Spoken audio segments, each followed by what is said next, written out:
In which movie did the villain actually have a pretty legit point? School of Rock. Principal Mullins definitely had a right to be concerned. No Vacancy had a right to kick him out of the band, and Ned and his girlfriend had a right to be teed off at their roommate for not paying rent. Turns out being funny and entertaining doesn't make Jack Black's character a good person after doing many very crappy and illegal things. Shylock in The Merchant of Venice. The play's entire message could be summed up as, Shylock's not wrong, he's just a butthole. Every sports movie where they show rivals as the villain. Oh, but you don't understand. They're moderately better off than the underdogs, enough to afford combs and haircuts, matching uniforms, and not be dysfunctional until they realize the family they need is the team right there. Pure, unfiltered evil. I mean, Khan was right. Kirk could have at least sent a fruit basket along over the years. Do you think he reported it to Starfleet? Oh, by the way, I found a really powerful evil genius, and instead of beelining it to Earth where he can face trial for his crimes, I decided to drop him on planet Australia to see if hard work will mold him into a better person. Just figured I'd say something. Check up on him, or don't, I don't care. Oh, easy. Attack of the Clones. The villain, Count Dooku, straight up told Obi-Wan that the Galactic Republic was under control of a Sith Master. Which, this bothered me. Okay, so you think Count Dooku was lying? Couldn't one Jedi double-check the vetting on the Chancellor just to make sure? Wouldn't that have been prudent? Oh hey, just in case guys, let's look into this. Barbossa. He just wanted to be uncursed. Granted, he was a real butthole about it. Well, he'd been dealing with Jack Sparrow for decades. Nobody actually likes Jack Sparrow except the audience. His former crew mutinied, he constantly betrays everyone around him, he tries to abandon ship by himself when the Kraken comes, he makes out with another man's fiancée, and he drinks all the frickin' rum. He's only tolerated because he's clever, has a magic compass, and is extremely lucky. Baby's dad in Dirty Dancing. He just wanted to keep a sketchy dance instructor from doing the deed with his underage daughter. Oh boy, it's been a while since I've seen that film, but I mostly saw movies with Patrick Swayze when he kind of played a skeevy older guy in the early 2000s, so it seems a lot more plausible to me now. Blade Runner. Attack ships on fire off the shoulder of Orion. I watched sea beams glitter in the dark near the Tannhauser Gate. All those moments will be lost in time, like tears in rain. Time to die. The point was that they just wanted to live. The shark in Jaws. The ocean is his home. Peter Benchley reportedly felt guilty over the anti-shark sentiments that his book and the film caused. Now, he wasn't really a villain, but he was the antagonist. Goofy in A Goofy Movie had understandably good reasons to be scared for his son from his perspective. The real villain was a lack of communication. Hey Dad, before we go on this road trip, can I go to this end of school year party first? There's this girl I really like who's going to be there and wanted me to be there too. Was all it would have taken for Goofy to delay the road trip a bit and avoid all the shenanigans. Or if that was out of the question, later on he could have said, Hey Dad, can we add a stop onto the road trip and go to a concert? Instead of having to get all underhanded and weird about it. The Wizard of Oz. Yeah, she was a witch, but come on. They were her dead sister's shoes. She should have had them. Not some stranger who just showed up and wants them.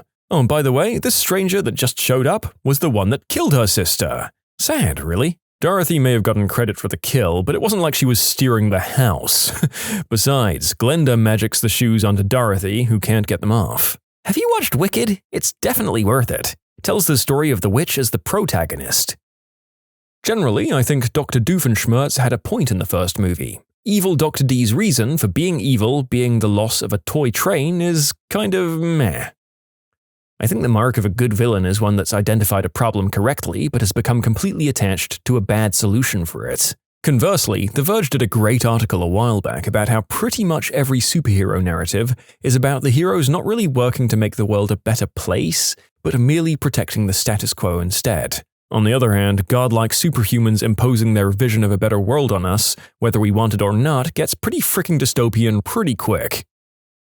Flint Marko, aka Sandman from Spider-Man 3. He's a desperate father with a daughter on her deathbed, just trying to amass the necessary funding to bring her back to health. They really screwed that one up. He could have been a great sympathetic villain if the studio hadn't forced them into adding Venom. Damned story was pulled in all directions. Marko's character never got any proper development. Magneto from the X-Men series, particularly the reboot, especially in Days of Future Past. And when you view it from his point of view, he survived one of the darkest times of modern history. He saw what people are willing to do when they hate and fear a group enough. And then, in Days of Future Past, he was right. Can you blame him? I hate the X-Men movies because they butchered the timeline, but I love how Magneto was handled. Emperor's New Groove. Kronk's Shoulder Devil. No, he's got a point. There's this podcast run by two stand-up comedians called The Villain Was Right that has quite a long list of episodes on this premise, ranging from Death from Final Destination to Arnold from the Magic School Bus. Definitely recommend. Arnold was such a jerk. Remember when he took his helmet off on Pluto to prove a point and promptly frickin' died? I remember that traumatizing crap. Well, that wasn't to prove a point, that was to get his somehow bigger butthole cousin to leave behind all of the souvenirs she'd been collecting from other planets, making the bus too heavy to fly. And it did work. Squidward from SpongeBob. He's not really the villain, technically, but many children hate him.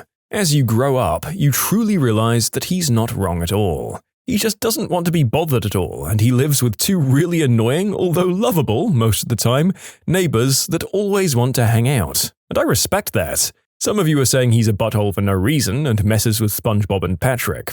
However, if you were to be tormented at work and at home by the same people every single day, I'm sure you guys would be jerks too. I don't blame him, honestly. Mr. Krabs is the real villain of SpongeBob. The man has committed so many worker violations it's not even funny. X-Men. Any of them. Anytime Magneto does anything ever. But he's also one of the more nuanced villains in popular culture of all time. I also appreciate how Magneto and Xavier could have killed each other at any time, but they respect each other's right to exist, even if they want drastically different things. It's about the success of an idea rather than mindless killing, and that's actually just as relevant, if not more relevant now than it ever has been. General Hummel, or Ed Harris in The Rock. All he wanted was for soldiers' sacrifices to be recognized by their government. He just chose the worst possible way to pursue that goal. The Incredibles. The line, "If everyone's special, then no one is," blew my mind when I was younger. The thing is though, Syndrome only plans on sharing his technology after he's too old to be a hero anymore, and he explicitly states this. He really doesn't care about equality between normal people and supers. While he's still young, he wants to be the only super to reap all the glory, and only once he's too old to continue will he share his tech. The Bee Movie. Why was everyone okay with a woman and a bee being in a relationship? Honestly, when I watched the Bee Movie as a kid, I thought it was about the bee and the woman becoming friends, but her husband was cruel to animals, which is why she broke up with him, and then they saved the bees as friends? It wasn't until recently when I realized they were meant to be in a relationship, and I find that really creepy. I've never seen this film. It looked like absolute garbage even when I was a teen. But the fact that it's come up in multiple videos by now for different insane reasons really testifies to there being something just so insane about it that maybe I have to watch it for craps and giggles. Megamind. Privilege dictates social status. The machines in the Matrix. The humans in that story were stupid, cruel, and destroyed the Earth. In doing so, they nearly killed off the machines and all life on the planet. The machines had mercy on the humans and created the Matrix for them. Hell, the first version they made was a complete paradise. Tell me, if you were enslaving a race just to use them for power, would you give a crap about what condition they were in mentally? No, but the machines did. You see outright compassion from various machines, like the AIs in the Matrix, as in the Oracle and the family at the bus station. There's a section of the machines that wants to preserve humanity. They see their self-destructive tendencies and find a way to contain that. The Matrix was not needed as a power source. The machines could have used nuclear or thermal energy to power themselves. Heck, they could have left Earth altogether. But they stayed to take care of humanity. It's almost kind of sweet in this way, like a child taking care of a parent when they're older, even though they were old and cranky and might be difficult to deal with. Some of the villains from Marvel, most of the heroes just ruined their lives. Vulture from Spider-Man 1 Homecoming got completely jerked over.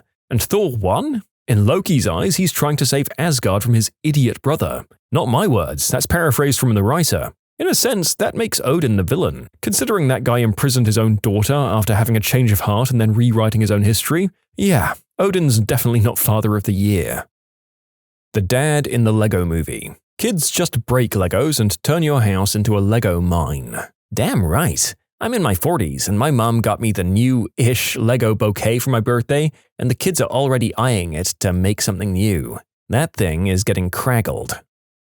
Sweeney Todd. Okay, so no excuse to go murder half of London, but when your chief enemy is a corrupt judge and the corrupt law enforcer who abets him in his career of unspeakable act offenses and cruelty, violence does seem a semi-reasonable response. Aliens. They were minding their business until their homeworld became prime for intergalactic corporate mining and exploitation. Well, actually, it's not their home planet. Their creators crashed there. It's basically a truck full of anthrax, if the anthrax was a 6-foot monster with acid for blood. I don't know if you can really call him the villain, but Andrew in Chronicle was right in a twisted sort of way. Nobody helps him, everyone does whatever they want with no consideration for how it affects everyone else simply because they can. And suddenly, when he finds himself with the power to take what he wants and do what he wants, he does just that. Now that you mention it, something that sticks out to me was that he was simply trying to improve his life at first. He could have made a hit list of bullies and jocks to start getting revenge on, but he was initially content to have friends and explore their abilities together. Then he took a chance and put himself out there for the talent show, which he probably would have never had the confidence to do otherwise. If that party had gone well for him instead of humiliating him, I honestly wonder if or how he might have changed his life for the better. You can submit your own stories to be featured here on the channel. The story submission link is in the description below, and if you want to listen to some vibey music in the background, check out easymode, also linked below, and subscribe. The Grinch. Whole gosh darn town of Whoville is pushing Christmas down everyone's throats. Just how materialistic and shallow the Whos were about it? Cindy knew there was more to Christmas than gifts, and when the same revelation occurred for the Grinch, he stopped hating it. Loki in the first Avengers had a point about people only wanting the illusion of freedom. I read something recently that really threw me for a loop. People don't want democracy. They want a dictator they agree with. It's hard to find something wrong with that statement, and that disturbs me. I mean, it's basically obvious now. I watched Handmaid's Tale, and something said on that show made a good observation. Republicans aren't for freedom of, they want freedom from.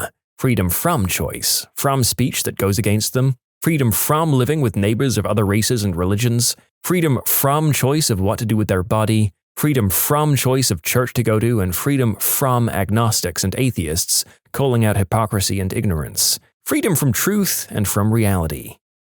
Sonic, the line of Dr. Robotnik. Well, that was unexpected, but I was expecting not to expect something, so it doesn't count. A really underrated film called Battle for Terra. The human race was dying and basically was going to colonize the nearest planet their refugee ships drifted towards, but they would be exterminating the native inhabitants due to terraforming. The villain was a heartless killer, but he made a very good point for doing what he did. Future generations may call me a monster, but because of me, there will be future generations. I didn't like him, but I couldn't deny that he cared about humanity. This is where Zod had a point in Man of Steel, except there was literally no reason they couldn't just terraform Mars or Venus instead. Carrie. They all deserved it. A lot of comments saying that Carrie wasn't the villain, and personally, I agree. Her revenge was entirely justified, but most sources do view her as the villain for committing mass murder and burning down the entire school in the process. I've always sympathized more with Magneto and the Brotherhood than with the X-Men. He definitely went too far with the whole kill all non-humans thing, but his primary motivation throughout most of the series was to protect his people from the things he'd witnessed during his childhood in concentration camps. He's right when he says they'll never fully be accepted in society, only tolerated, and humans are cruel to those that are seen as different. Ultron. My man spent 5 minutes on the internet and decided to erase mankind. Can't say that I blame him. Yep, he took 1 millisecond to look at Reddit's dank memes and thought, yep, this planet ain't worth it. Anyone who digests the entire 500 or so hours of my voice acting on the internet at once is probably going to want to burn the whole place down just to stop it ever happening again. Val Kilmer as Iceman in Top Gun. He was 100% accurate. Maverick was dangerous. So dangerous that he got his co-pilot killed. Dr. Evil. Face it, freedom failed. Also, when he's unfrozen and threatens to melt the polar ice caps and flood the entire world, and someone has to tell him, we're actually already doing that. And he looks at the camera and says, are you people crazy? Collateral. Tom Cruise telling Jamie Foxx to man up and stop limiting himself. Also a great action movie. The takedown at the dance club is the best. Blade Runner. The speech at the end is phenomenal. I don't even think the replicants are the enemy. At the end, the replicant isn't even an antagonist since he saves Deckard from death. Brilliantly written movie, and frankly my favorite science fiction movie ever. Jaws. He was just trying to survive. The villain in Jaws wasn't the shark, it was the mayor. Agent Smith in The Matrix. It's the smell. I mean, if I recall correctly, we, the humans, started the war. We blacked out the sun, and we started it. And when the machines took over, they tried to give us a paradise. I'd say it's pretty easy to argue that Agent Smith and the machines aren't really that bad. Killmonger. I can't agree with his methods, but he was right in that Wakanda's isolationism had to end. And it was at least partly through his actions that T'Challa found an option between his father's isolationism and Killmonger's revolution. Honestly, most villains had a good point. A well-written one should. They should have a point of view that's valid, even if the ends don't justify the means. I think a really well-written villain, you can even justify their actions as well. Lost. The black smoke monster just wanted to get off the island like everyone else.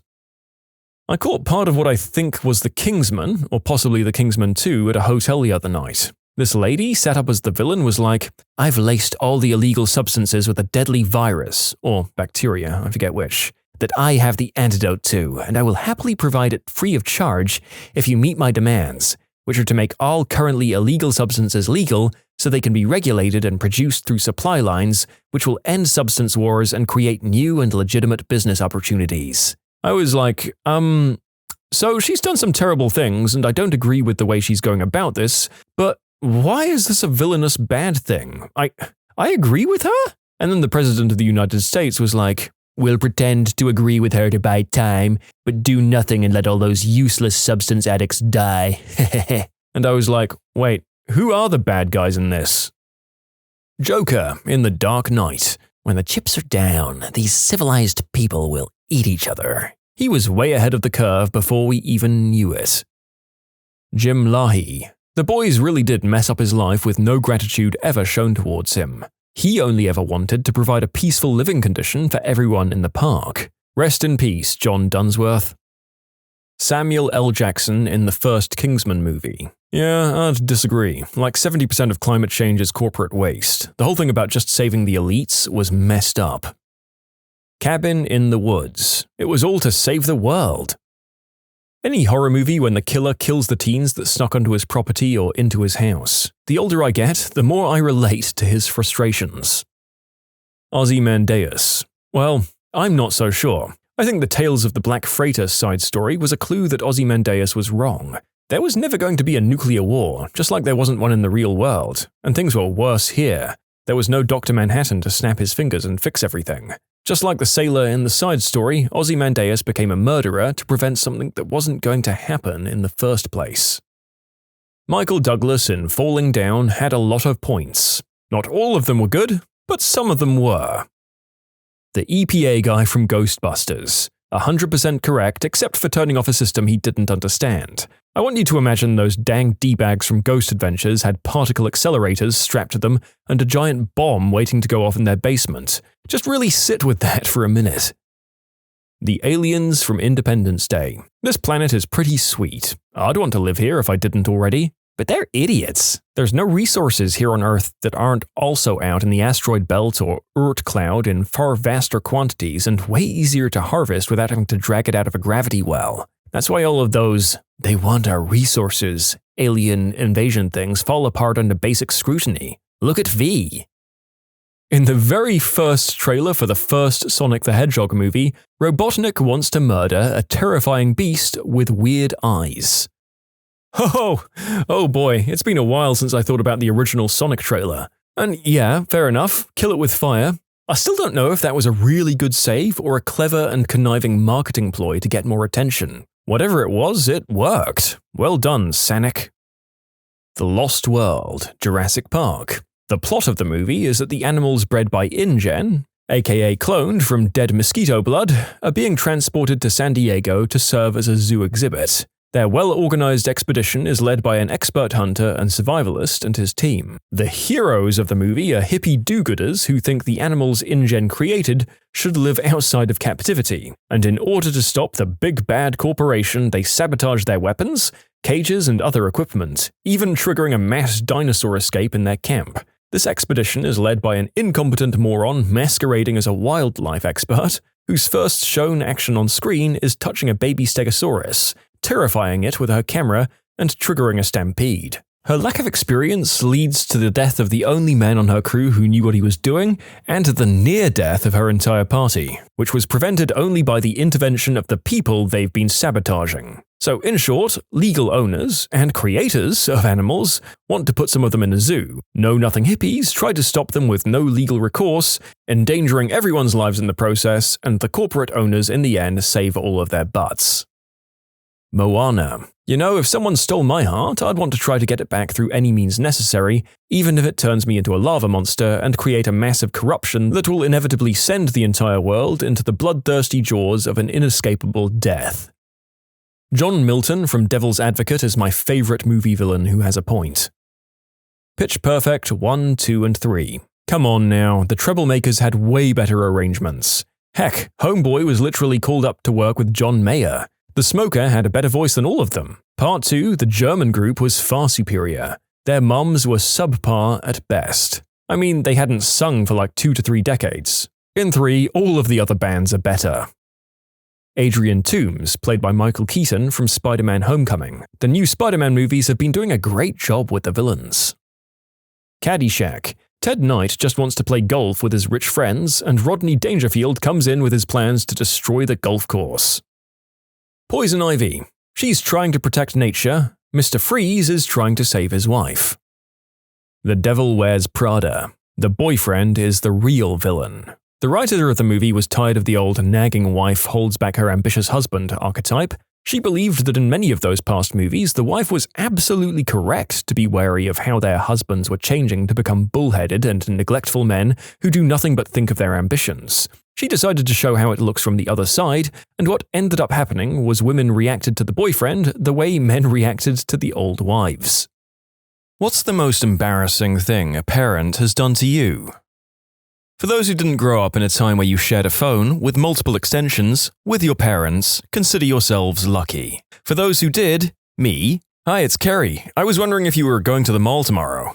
Girl I liked. Yeah, I think so. It's Saturday, so I usually go with my friends. Me. Well, if you're there, do you want to, meet up somewhere and have lunch? Girl. Yeah, that sounds good. Where do you want to go? Well, I was thinking… There's a click, some numbers dialing. Mom. Hello? Me, yelling upstairs. Mom, I'm on the phone! Mom, through the phone. Carrie, are you on the phone? I was calling my friend Riva. She's having some people over tomorrow, and I wanted to know if she wanted any potato salad. Me, yelling upstairs. Mom, I'm on the phone with Susie. Get off! Mom. If you want, I can make a little extra so you can take it to judo. I know how you get tired after class. Oh, I hope I get to go this week. You look so handsome in your judo outfit. Click. Me. Sorry, Mom can be so embarrassing. Mom? I don't think she's there anymore, honey. My dad was worse. I distinctly remember having a conversation with my best friends over the phone about a boy I liked, and my dad just chimed in with, "Oh, who's Jackson?" because he'd been listening on the other line the whole time. Had my first boyfriend in middle school and brought him home one time. At one point, my mum made him bring me my clean laundry. And by that, I mean a single pair of pink High School Musical underwear. I cried from embarrassment, but he was actually pretty cool about it and comforted me. Then, he cheated on me. My dad, influenced partly by Bad Boys 2, decided to mess with my boyfriend on my first date by acting like a real hard man. He filled a whiskey bottle with tea, then when he answered the door, he chugged the whole thing while staring my boyfriend down, then tried to break the bottle over his own head. The date was cancelled due to the hospital trip, and I became known as the girl with the bat crap insane father. "Don't concuss yourself this time," became the running joke once I was able to get a date again. That's incredible, and I want to know whether the father knew the risk involved or was just actually stupid enough to try and emulate something he'd seen on TV.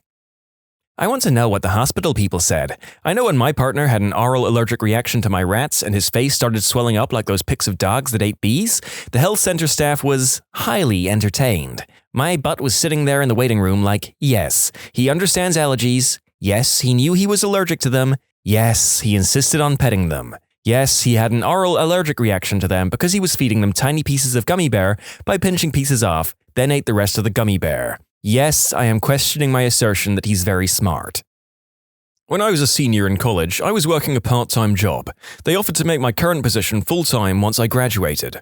Before I got a chance to respond, my father found out and contacted my supervisor expressing concerns about the offer and the fact that I was still in college. How my father found out still boggles my mind, but when my supervisor told me that my dad called him, that was probably the most embarrassing thing either of my parents have ever done. I spoke to my parents a few months after it happened, and the only thing they considered wrong with the situation was that my supervisor told me my dad had called. Another story for your entertainment, when I was in 7th grade and went to a youth conference with my church. All the students got a free t-shirt and people were signing each other's names on them. This one girl signed mine, dotted the I with a heart and left her number. Well, I get home, my mum was doing my laundry and finds said number. Yep, you guessed it, my mother called the number and told the girl I needed to focus on my education and didn't have time for girls. After I submitted a job application to a manager when I was 16, my mother barged up and started going on and on about how I was really shy and not much of a people person. Yeah, that's what a manager wants to hear about an applicant for a customer service job. What the frick was she planning on doing? I don't see how anyone could think that was a good idea at all. When I was 8 years old, I was obsessed with the new Charlie's Angels movies with Cameron Diaz, Lucy Liu, and Drew Barrymore. There's a scene in the movie where Drew is dressed in a patriotic jumpsuit at the NASCAR racetrack, and I really wanted to have that outfit for my Halloween costume. My mum is a costumer, and God bless her, made my costume from scratch to resemble Drew's jumpsuit. Well, as you can imagine, an 8-year-old girl does not have the cleavage to fill that jumpsuit out, so my mother decided to add a massive fake chest to this costume. I was mortified, and for some reason she could not take them out. So for Halloween that year, I had my arms crossed all of trick-or-treating. I still look back at the pictures from that year with deep anxiety. She Googles my boss's number, called him in his office, and asked him to put me on the phone. In his office. I was in a meeting with a client. I didn't answer her call on my cell phone in the middle of a workday. She wanted to gripe about my stepfather and wanted to talk now. No emergency or anything, she just wanted to talk and gave zero craps about the consequences of her actions, as per fricking usual. And that's the day my boss and pretty much the entire company lost respect for me, when the mum of their co-worker called him on his boss's office to talk about personal crap. A few months later, I resigned. There was nowhere to go in that place anymore. My mom did this to me when I was 18. She turned up at my job on my day off and talked to my boss about all her personal problems while being really clingy and trying to win his approval and start dating. I was on probation and the manager had no time for that crap, so I got a call to not come back. I had no idea that it had happened at the time, and it wasn't until a few weeks into looking for work that she decided to tell me about it. She had always done embarrassing crap like that my whole life,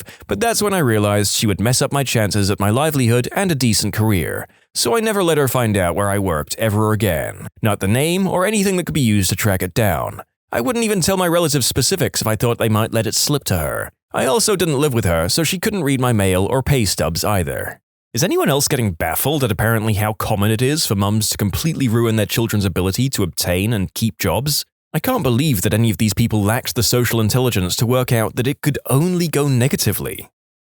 Maybe not the most embarrassing, but certainly top 10. My mum went through this phase where she would talk during movies, specifically about what's going on in the movie. She was also terrible at paying attention to what was going on, so oftentimes what she was explaining was incorrect. In addition, she would try to talk over the movie. Mum would occasionally have to yell to make sure she was heard over the action scenes. Imagine, if you will, watching the aftermath of the stampede scene from The Lion King and the person next to you yelling, "Simba is sad because her dad died." My late mom got worse and worse about this as she got older, chatting through church services, movies, TV shows, using a loud voice in the otherwise quiet environments like public transportation, etc. Like, did part of that etiquette fall out of your brain at some point? You taught 2 kids how to act right and now you're off the hook? My sister's college graduation, my dad, my now husband, and I all ignored her, so she proceeded to talk everyone around us through the entire ceremony. Not horrible compared to a lot of these, but ugh. Unfortunately, this isn't a fun story. When I was 16, I had a big birthday party at our house. It was wonderful. I got to invite close to 30 friends, including new people from school. My dad made sure to have my favorite chocolate mousse cake as dessert. It turned into just a bunch of teenagers having a great time and talking. Then my mum was suddenly drunk. We never even noticed her drinking. She began microwaving slices of cheese on a paper plate and eating it with her fingers. Most of the kids didn't notice except for my BFF, who had some prior knowledge of her addiction. Kids began leaving, but not before my mum then began asking one of my friends, who was 15, about her intimate life and whether she was doing one of the other boys at the party. I thought I would die while standing and watching it happen. I had a male friend come over after school, and my best friend/neighbor was going to join soon after. They were dating at the time. Anyway, we get off the bus, started walking down the alleyway, and noticed my mum pulling out of the driveway. So we walked up to the car, and I asked where she's going. Mum, we're heading to the grocery store. Do you need anything? Me? No, I think I'm good, Mum. Okay, well, I noticed the cucumber in your room was looking a bit soft, so I'll grab you another one. My friend looked like he was actually about to pee himself. Was there an actual cucumber, or was she just messing with you? Oh, she was definitely just fricking with me, but she did come home with a cucumber. I'm 21, and my mum still tries to order my steak for me. I ask for medium rare, and she says, no, he'll have medium. And I say, no, medium rare. And she goes, okay, whatever, that's fine. My 350-pound mother streaked in front of my boyfriend and my friends for $100. I was only 16, and that image still haunts me. My butthole of a stepdad thought it'd be funny to give my alcoholic mother money to mortify me. When I was 10 or so, I was struggling with being too big for kids' clothes and too skinny for most juniors' clothes. I was trying on this dress with a mesh area around the neck in the department store dressing room, and it was so big on me that my bosom literally showed through the mesh part that was supposed to be around my collarbones. Kids that age are moody, so I just lost it in frustration and started crying. My mom was like, oh, just let me see. But I didn't want her to see because that meant showing the whole fitting area, my whole chest. Finally, I showed her, and when she saw how upset I was, instead of comforting me, she decided to mimic me, fake crying in my voice and saying, oh my god, everyone can see my chest, and flashed everyone in the dressing room. Jeepers creepers, I came here for dad jokes and funny cringe moments, not actual childhood traumas. This kind of stuff will mess you up for a long time. Well, since we're committed now, here's another one. Sorry, this is a long one, but this will always stick with me until the day I die. So I really liked this one girl in high school, and I was always hoping we would talk someday, but I was a shy and quiet person. So one day we were all waiting around in the hall, and she started going off about her ex-boyfriend and stuff, and I was just there listening and watching. She looks at me and randomly says, hey, will you be my boyfriend? My butt clenched so tight, but I was able to smoothly say, sure, why not? And she just laughed and said okay. So later in the day, I somehow gained the courage to ask her for her number since I'm her new BF, and she smiled and said she wasn't being serious, but would actually like to talk to me. She says she's been wanting to, but I just never asked. Holy crap, my mind was going absolutely insane around this time, so I took her number and walked away without saying anything, because I'm me and will say some stupid crap to screw this up. Fast forward to that night, I'm at home and was going to grab the telephone to give her a call, and my mum asked what I'm doing. I let her know I was calling a friend to talk for a few minutes, but she just said no. Didn't give me a reason, just said no and took the phone back. Now, my mum was going through bad menopause at the time, so she was really mean, unstable, and emotional person for most of my teenage years. Anyway, I asked her about it, and she said I'm not allowed to talk on the phone, but I wasn't in trouble, just wasn't allowed on it. So I did what any teenager does and waited until she fell asleep to go get the phone. So I give her a call, and she says she's happy to hear from me and that we can finally talk without our friends bothering us. We talk about the teachers, friends, our schedules, and her general life, etc. I'm really just agreeing and laughing at this point because I'm in utter shock that I'm actually speaking with her. Well, I'm guessing my voice or laughter carried over to my mum's room, and she bursts through the door so hard that I jump and drop the phone. Loud as any person can be, why the frick are you on the phone? I told your stupid butt you can't use the phone! Why are you on the fricking phone? I was not expecting that outburst at all, so I just said I was talking to a friend and asking them for help with homework. She says, I don't give a crap. I told you not to be on the phone, and now you're talking with your friends? Who the frick are you talking to so gosh damn late? For some dumb reason, I gave her the girl's name and not like another male friend's. She was pretty much turning red at this point. You don't listen to me and now you're on the phone with some B-word? I don't want no B-word calling our house. Hang up right now and tell that B-word don't ever call here again. She slams the door shut, and I look down to see that the phone is still connected. My heart dropped. She had heard the whole fricking thing. So I pick up the phone and sheepishly say, "Hello?" She only said, "Wow, that was, okay, see you later," and hung up. The next morning she avoided me like the plague. She never talked to me again after that, and we never spoke on the phone again. A part of my soul died that night, and I don't think it will ever be fully restored. Mine bought me a diary encouraging me to write in it. Later stole said diary, broke the lock off, forged a bunch of made-up crushes in there, and then read it aloud at the dinner table to humiliate me. My mother was not very kind. My parents, Southeast Asian, told one of my best friends, who's a girl and Caucasian, behind my back that if she was the same ethnicity as them, they would ask me to marry her. I'm sure they thought this would be very flattering. I found out later, and to this day, over a decade later, it still makes me cringe big time. A lot of people here are asking me if my parents are racist. They're not. This is a cultural thing. I've been married to my Caucasian wife for many years, and they love her. It was my 16th birthday, and my family went to a fancy Italian restaurant. The staff came over to sing happy birthday to me, and my dad started singing along loudly in a bad Italian opera kind of accent. We're not Italian. The staff was so stunned, and they just stopped singing. The other customers around us laughed and applauded, and the staff just walked away. I was mortified. When I was young, we had a pajama day at school, but I always just wore my boxers to sleep. Well, obviously, a kid can't show up to school in just underwear, but I was a little too dumb to understand that. Why my mum allowed me to go and even drove me there, I have no idea. It was the most embarrassing day of my life, and the school had to call my mum to come pick me up halfway through the day. I was in elementary school, but I can't remember if it was first or second grade. And the school didn't notice or care until halfway because I was eating lunch in the cafeteria and kids were staring at me. Some adult must have noticed them. I wore C-cup bras when I was 11 years old. My mum loved to loudly talk about them to anyone who would listen. Yeah, she's only 11. You wouldn't think it from the way she's filled out up top.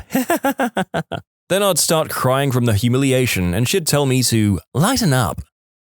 Seriously, half of these deserve a place in a video I did the other week. What's something harmless your parents did to you as a kid that really screwed you up as an adult? Some of these are equally as traumatizing. Telling everybody at Thanksgiving dinner at her boyfriend's house about my tween bout with anorexia. I didn't want to be there in the first place, and she just kept going on and on about how I had carrots for dinner for a year until I had to shout at her to stop. To her credit, she was immediately embarrassed when she realized what she was doing, and she apologized profusely. I was 13 and waiting for a ride with my sister and parents at Dollywood. Across the way, two very pretty girls about my age were smiling at me. I smiled back and acted all cool because I was a skater boy with skater hair, and my Vision streetwear and some shirt with a skull on it or something. It was working too. The girls whispered to each other and giggled, and one even waved at me. Then my mum reached her damn hand to my face and popped a pimple right there in public.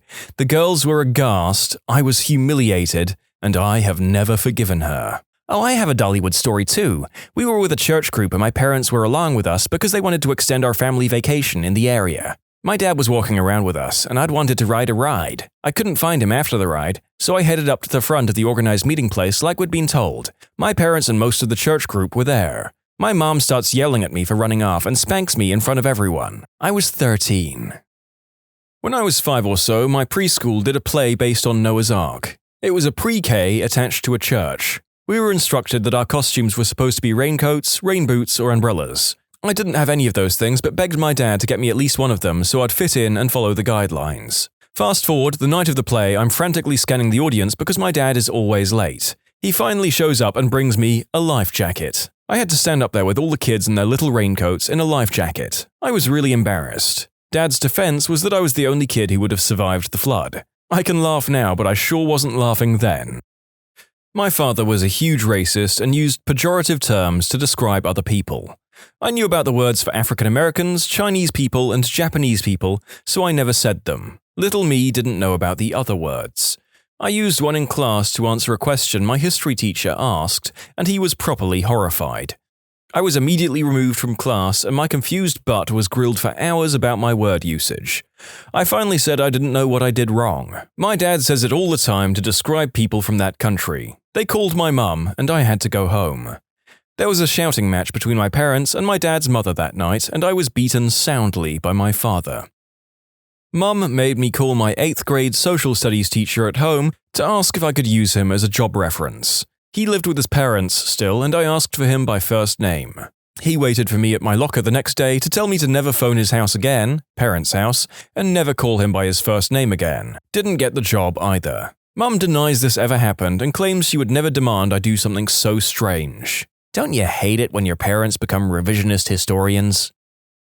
I came home from school with head lice. Instead of telling the teacher, who would send a letter home to everyone without it specifically naming which child they noticed had lice, my mother rang every person in my class that she had the phone number of. She would have a chat with the parent, all, "Yeah, she has head lice, so you need to check your kid." I probably got it from someone in my class, and the whole class likely already had lice, but kids don't realize that, so the whole class were calling me dirty and saying that I'd infected them. It was horrible. I was hysterically crying while she called people. I didn't expect so many people to read this, so to address the concerns, she never did anything bad ever in my life except this, and she kept saying, "Don't be stupid, I'm just telling their mothers so they can sort it," and presumably didn't expect them to tell their 7 or 8-year-olds who it was. Clearly someone did, because the whole class knew it was just me by the next day. Seems there's a lot of comments below with similar stories of adults having no clue how oddly shameful it is to have lice when you're little, which sucks, but kids will jump on anything to be mean sometimes.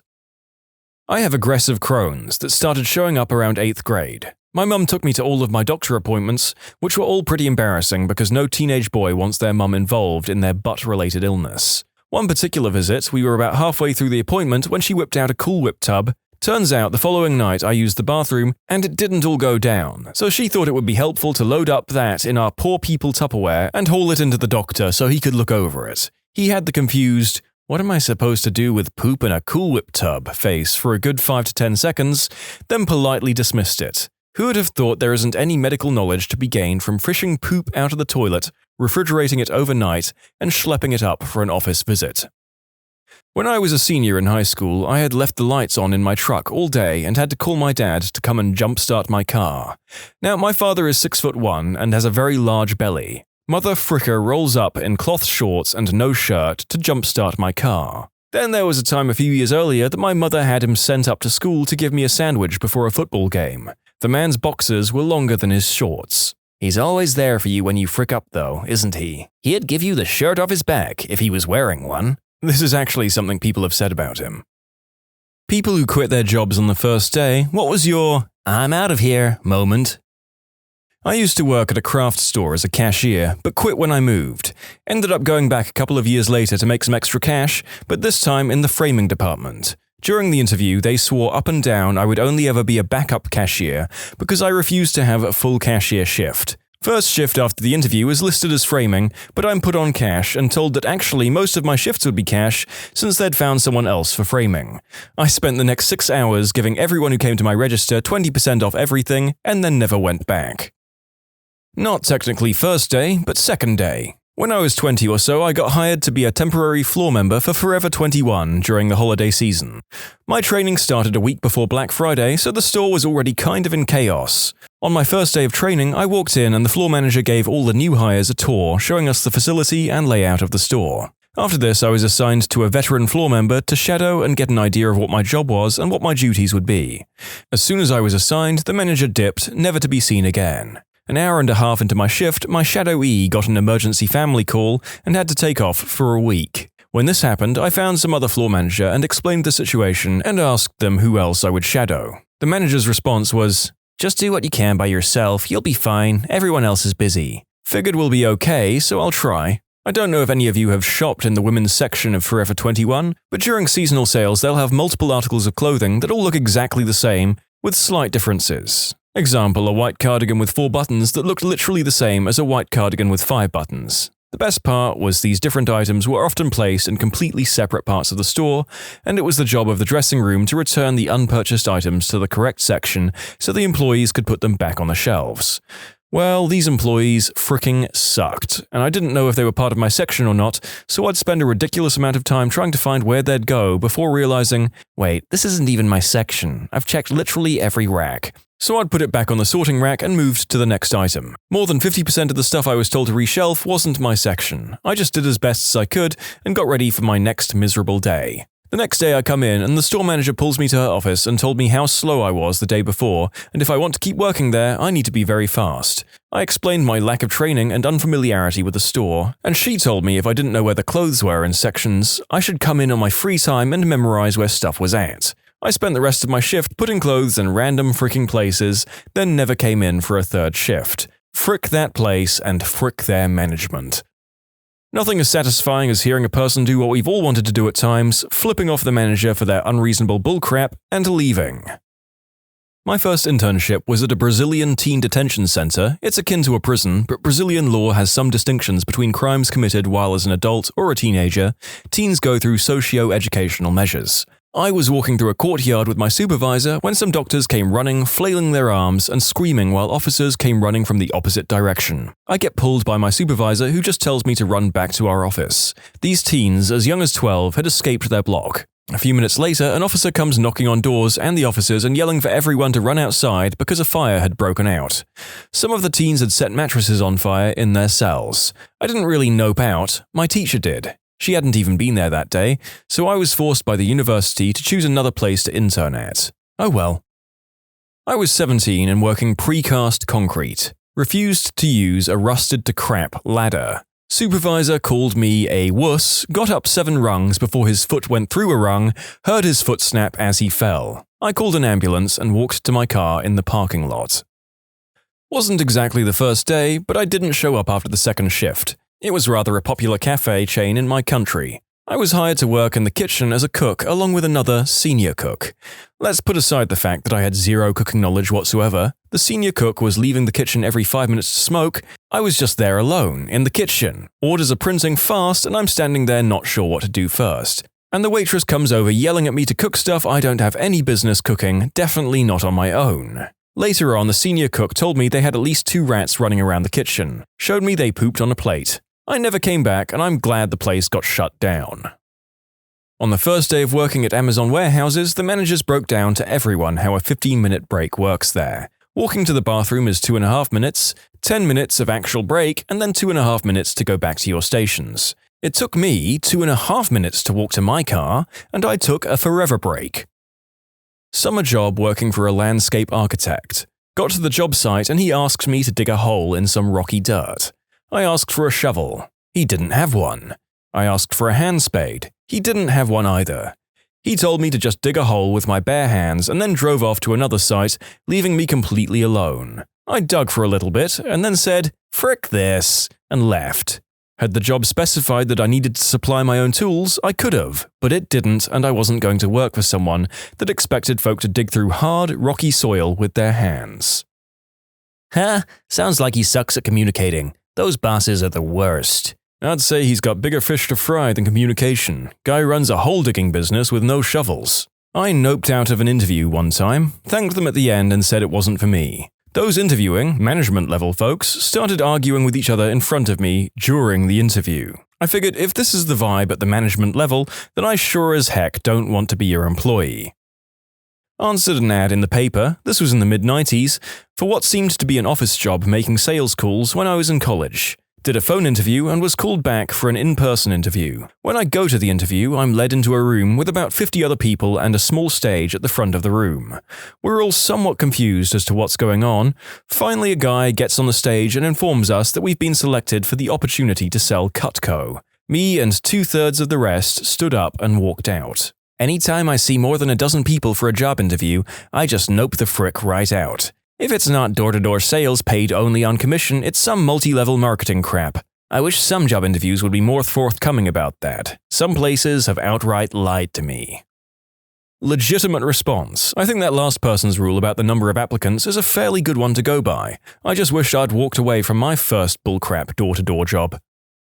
I was a cashier at Lowe's during college for less than a full day. I made it through the multiple-day training, but there was so much stupid crap going on, I almost thought I was on a hidden camera show. All the employees complained about how hard they had to work while simultaneously not getting enough hours. Nobody understood why they were hiring like 4 new people. I was one of those 4. Turns out it's because they were progressing through an indecent conduct complaint that required restructuring of the store and firing some of the employees. This was known to HR and explained to new hires, against company policy, but it wasn't known to the employees. apparently some of whom still worked there, including the fricking person doing the training. She was really inappropriate and said not to worry about the indecent conduct stuff and that everything would go back to normal soon enough and that we wouldn't have to be so uptight. They fired her the day before I started, along with one of the cashiers who trained me. She also offered me terrible guidance for the application process. They were looking for a part-time help, and 2 of the 3 days they needed help on, I had off from school. I told them I couldn't work nights most nights, but if they needed daytime help, it had to be on one of those days. She said if I was too restrictive, they wouldn't keep me on, and lied to my boss about my availability to make me even more attractive than I already was. Wink! And told me to schmooze them a bit and I'd make it further. She said in the end it wouldn't impact anything and I'd get those days. My first week's schedule, I was working mornings every day that I was in school and I wasn't given any hours on my days off. Aside from the fact that I was given 2 times the hours the position called for, when other employees were shorted, my work schedule was literally impossible to consolidate with my school schedule. I only went to work on my first day to tell them that I was quitting and that their application process was a fricking mess. They couldn't figure out how so much went wrong, and then they asked who trained me and everything made sense. They thanked me for at least showing up to quit, unlike the other 3 they hired, who had just stopped returning their calls and no-showed on their first days. A long time ago, not long after getting my papers as a chef, I had an interview at a hotel for a position in the kitchen. The executive chef and I chatted in his office for about 20 minutes. At the time, I remember him coming off as very arrogant, which is quite common in this field. I didn't think much of it at the time, as the pay was decent and the shift was what I wanted. As I was leaving his office, I turned to leave through the dining room, the way I'd come, which was closed at the time. It was another hour or so before service started, and he says to me, no, not that way. Go through the kitchen. You're not good enough to go through the dining room. I was so surprised by what he said. I just did what he asked without a word. Later on, after I'd got home, I phoned him up and said that after having a close look, I decided that his menu wasn't good enough and that I wouldn't be accepting his offer. Restaurant. Swept under my station when we were closing. Giant brown pile came out with the broom from under the lowboy fridge. The pile then began to scatter. It was hundreds of roaches. Never returned. My first ever job. I was 13 and would be delivering phone books from the back of a van through people's letterboxes. So I'd be in the back of the van with the phone books and there was an older guy slowly driving while I went back and forth to the van/houses with the books. At one point the van was getting empty, so there was more space to move around, and we'd finished the delivery in the streets that we were paid to deliver in, and he drove to another. While driving there, he drove, let's say aggressively, and I fell inside the back where the books were. I wasn't sitting in a seat as the van had no seats in the back. As I put my hand out to steady myself, I accidentally laid it across a portable radio that had its antenna extended, but the antenna was also broken halfway and razor sharp. I sliced the palm of my hand clean open 3 to 4 inches. I can only describe what I saw as gruesome. I said to pull the van over and I needed help. He saw my hand and just threw me a plastic bag, the kind you'd get at a supermarket, and told me to wrap my hand in it. Then continued with the deliveries. At least he delivered the remaining books by himself. I should have been taken to a hospital or at least home to my parents, and I quit after that and never showed up again. As you can imagine, my parents were quite angry at him. Well, as awful as my first after-school delivery job was, it wasn't that bad, and you have my sympathy. At least when I got injured, they would just schedule a later delivery for me. I got hired at a very small knockoff dollar store in an old, failing mall. The owner was foreign with a very thick accent. He told me I'd get $6 an hour, but neglected to mention it was under the table. I spent about an hour stocking the very overly cluttered shelves before I was told to get more chips out of the back storage area. I walked back there and there's about a dozen men sitting on boxes all crammed into a small back room. I asked where the chips were and these guys all glared at me. They started speaking in another language and rapidly motioned towards me. Then one guy got up and asked what I needed. I told him I was supposed to get a box of chips, and he got a box out of the pile and handed it to me. The entire time, these guys are all staring at me. Everything back there looked shady as all hell, and it was very uncomfortable. A while later, I had to use the restroom, which was also in the back. These guys all just wordlessly glared at me while I went into the woman's restroom. While I was in the restroom, someone tried to open the door. I was the only woman there. The owner told me he wanted me to come back that night late in the evening well after the mall closed. I didn't show up. I came in the next morning and lied about why I couldn't work there. He still gave me the few bucks from what little time I did work. I don't know what in the heck that guy had going on there, and I didn't want to find out. Restaurant line chef. Worked a 12-hour shift and was given 2 breaks of about 10 to 15 minutes each. Burned my hand numerous times because they gave me plates that came right from the oven, and never said a word. End of the shift, I told the head chef I was done. He called me soft and said I was the 3rd person to quit on him after a day. I said, maybe it's the way you treat people. Funny how people think it's not their problem when many people quit working with them. Restaurant owners never seem to get this. I was a hostess at a restaurant like this for about a year. We could never hold on to the kitchen staff because they were worked to the bone and barely paid. It affected the whole restaurant. Dishwashers were either swamped or had nothing to do because the tickets were too backed up. Busboys were the same. The servers got crap tips because the food was so slow and the managers were constantly comping food and getting chewed out about long waiting times. And even the hosts had long waits and sections full of empty tables we couldn't sit because we were trying to let the kitchen catch up. Then the idiot owner would come in, sit everyone on my list, and go yell at the kitchen for being slow. We were lucky if new guys lasted a week back then. Restaurant work is a joke. I've been in New York City restaurants on and off for about 10 years. They all turn to crap or just start as bullcrap right from the get-go. My last job was as a sous chef. I'll never work the line again.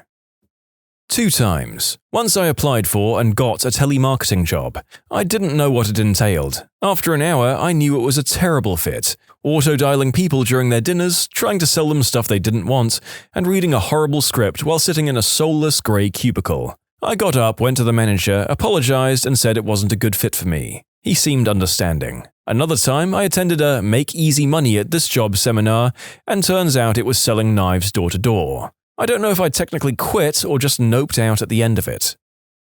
I answered an ad for a babysitting job. I was already working on a casual basis, but it was sporadic, so I thought some after-hours babysitting would be welcome extra cash. The couple were both in the military and proceeded to tell me that I would be staying in the spare room and looking after their 6-month-old child around the clock, as well as doing the housework. I would have 1 day off every 2 weeks. They said it's cash in hand, so I could sign on to the dole, unemployment benefit, to make up the rest of the money. I left on the spot. They wanted a live-in housemaid and a nanny, not a babysitter, and they were not able to pay for one. Why they thought it was basically up to me to illegally collect the dole and subsidize them, I don't know.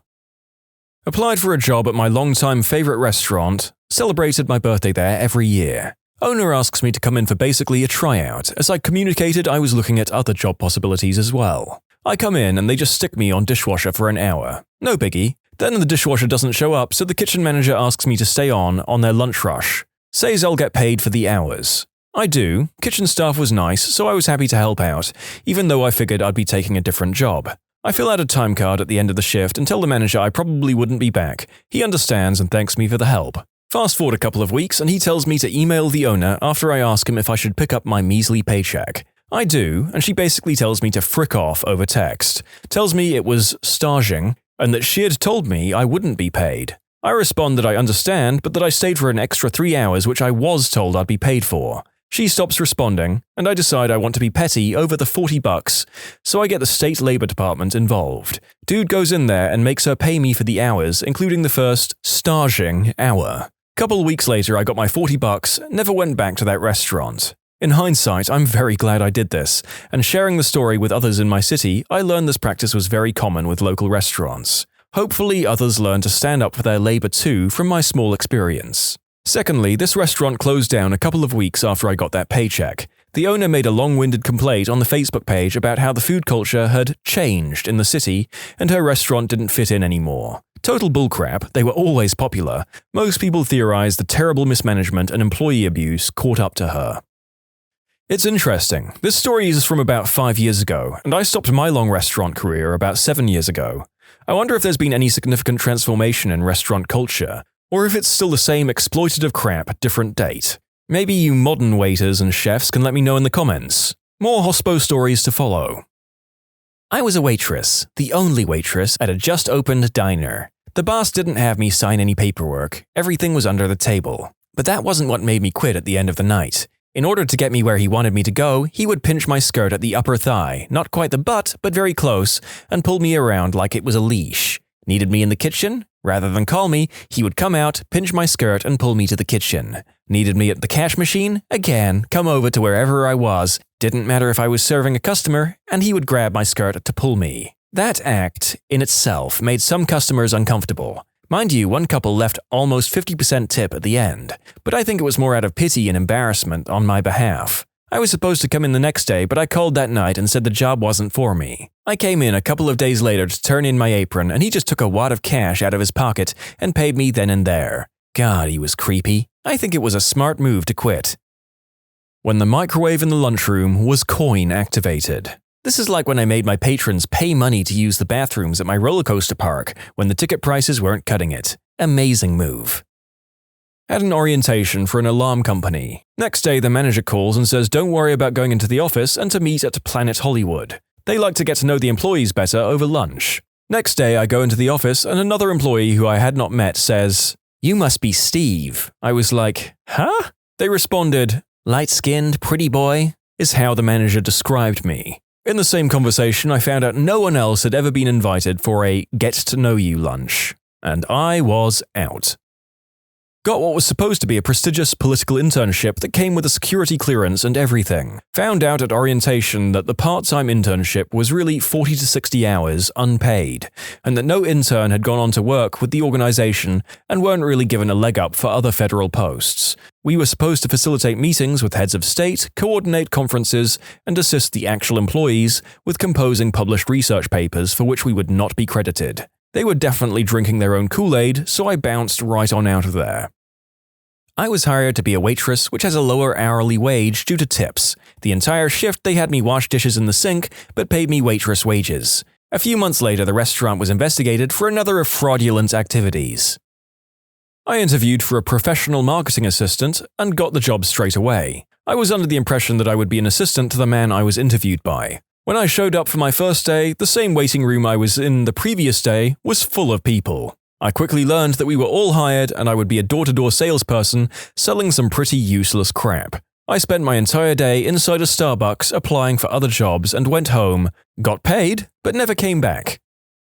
I wasn't the person, but I was training a new guy at a movie theater. A customer asked for extra butter. She was nice and normal. Not a mean or rude customer, the kind I would pay to handle all day long. He puts the popcorn tub down, says, "I'm going to the bathroom," takes off his apron and walks out the front door and never came back. Maybe he crapped his pants and couldn't bear the thought of returning. My brother got fired because he crapped his pants on the third day on the floor and had to go home early. They said they fired him because he wasn't upselling enough at the register. But if you get fired on your second day on register for not trying to get people to sign up for credit cards and the day before you crap your pants, you got fired for crapping your pants. If you make 10,000 shoes, you're a shoemaker. If you fly 10,000 hours, you're a pilot. If you crap one pair of pants, you're the pant crapper.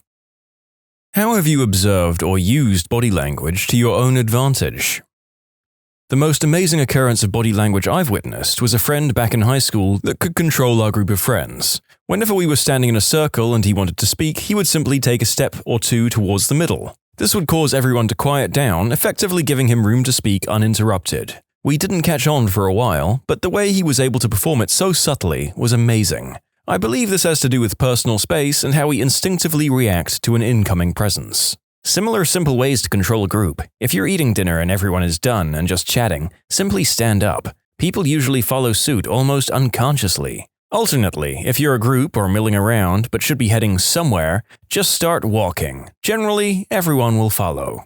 Sometimes I have to tag a friend or two to start walking with me if part of the group is not paying attention, but once you get 3 or 4, the rest tend to follow. Anyone not following due to being engrossed in conversation will soon go, "Wait, where did everyone else go?" and chase after you. I do this a lot at crowded sci-fi and gaming conventions when my group needs to be at a panel or meet up. Next up, we have a rather long story about an individual who seems to have mastered this particular subject matter and used it fully to his own advantage.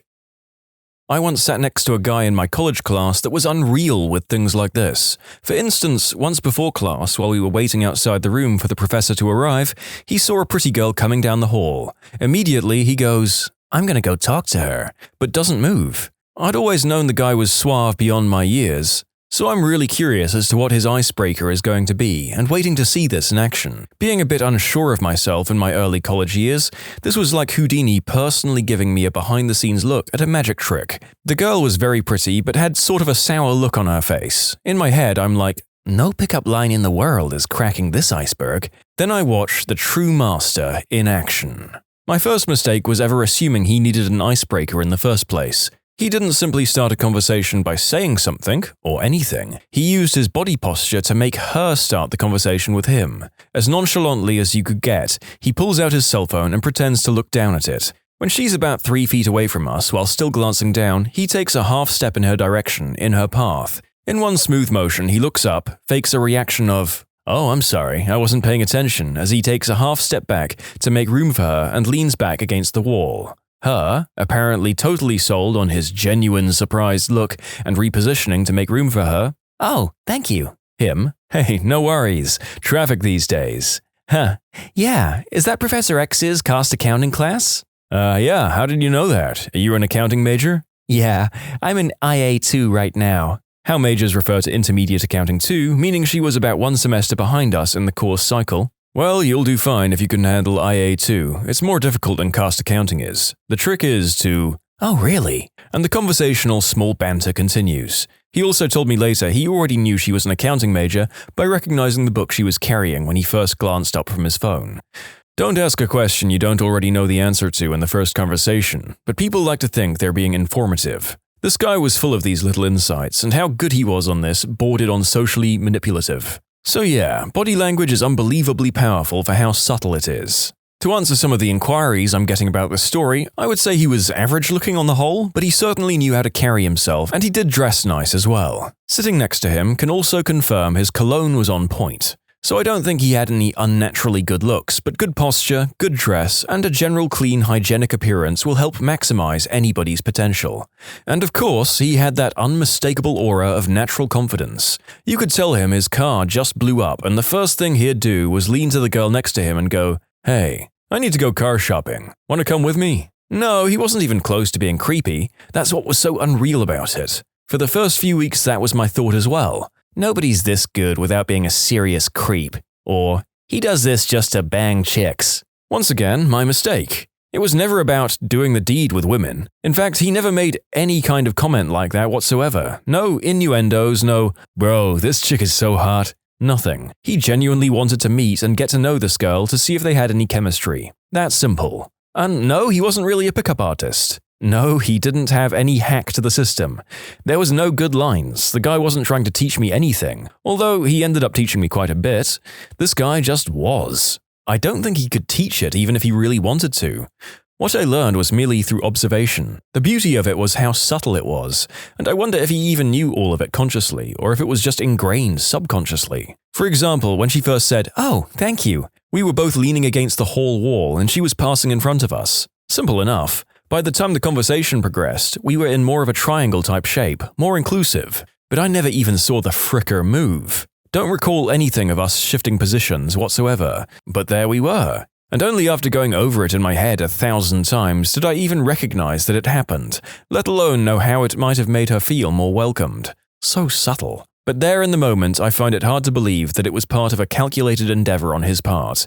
And I know it wasn't on mine. Like I said, he just was. If I learned one thing from this guy, it would be this. There's a saying in the running world that if you want to be fast, don't try and run fast, try and run easy. And then, when you can run easy, try and run light on your feet. Don't worry, if you can run easy and light on your feet, you will be fast. Same concept applies. If you want to be good at meeting women, don't try and be good at meeting women, put some effort into yourself. Dress well, shower, exercise, these things matter. Learn to get to know all kinds of people of both genders because you want to get to know them. And do it till it's easy for you. Don't worry, if you can put some effort into yourself and getting to know people is easy, you will meet women. And there we have it, folks, the man who just apparently lives and breathes this stuff. I'm still not entirely sure he was all that, and maybe the writer of the story is just a little bit infatuated with him themselves, but there we go. To me, the absolutely most important thing I've learned about body language is that it had to be taken into context. What else they're doing, what they're talking about, who they're talking to, where they are, etc. When starting to observe, it's easy to take one gesture or posture or expression and go, "Hey, look, crossed arms. That equals defensiveness." Or whatever, but that's only one part of an equation. If body language is an actual language, then crossed arms is just one word. You can't figure out what someone is saying by just looking at one word. You've got to look at the whole sentence. I often catch myself mirroring the actions of people I'm interested in, so I guess that's something. Agreed, it's a circular paradox. I can never work out if I'm mirroring them or they're mirroring me. Either way, it definitely indicates interest. During a job interview, sit in the same posture as your interviewer is sitting in. It gives the impression that you're feeling the same way that they are. I don't think you're right for this job. My thoughts exactly, sir. Both get up and leave. In a quiet room full of people, for example, a classroom, scream as loud as you can in your mind. Anyone that winces is a mind reader. You should watch out for them. Wow, I'm surprised I'd come this far in the thread to get to the important stuff. I just did it, and someone wouldn't stop staring at me for 5 minutes. Confirmed. Not exactly body language in the traditional sense, but I've sold 6 or 7 houses in my time, and I've always known which viewer would put on an offer by the fact that they 1. Used the bathroom, and 2. Altered something. It's held true every time. I stage my houses very carefully, and I know when anything has been moved, or used, or changed, and would tell my husband to expect a call from the agent that evening. My guess is that the folks are subconsciously taking possession or marking territory. Ah yes, christening the toilet is vital when moving into a new home. Failing that, peeing your initials into the master bedroom carpet is an acceptable substitute. When it comes to non-verbal communication, you don't just like for one particular behavior, you're looking for clusters, and even then, nothing is ever 100% true. Also, you have to take into consideration different cultures have different mores. What's considered acceptable in one culture might not be in another. In a group conversation, people will tend to look at the person they're most comfortable with the most. Self-touching is often a sign a person is nervous or anxious. Lip biting is often a sign of arousal. Pupil dilation is a sign that a person is excited, and possibly on substances.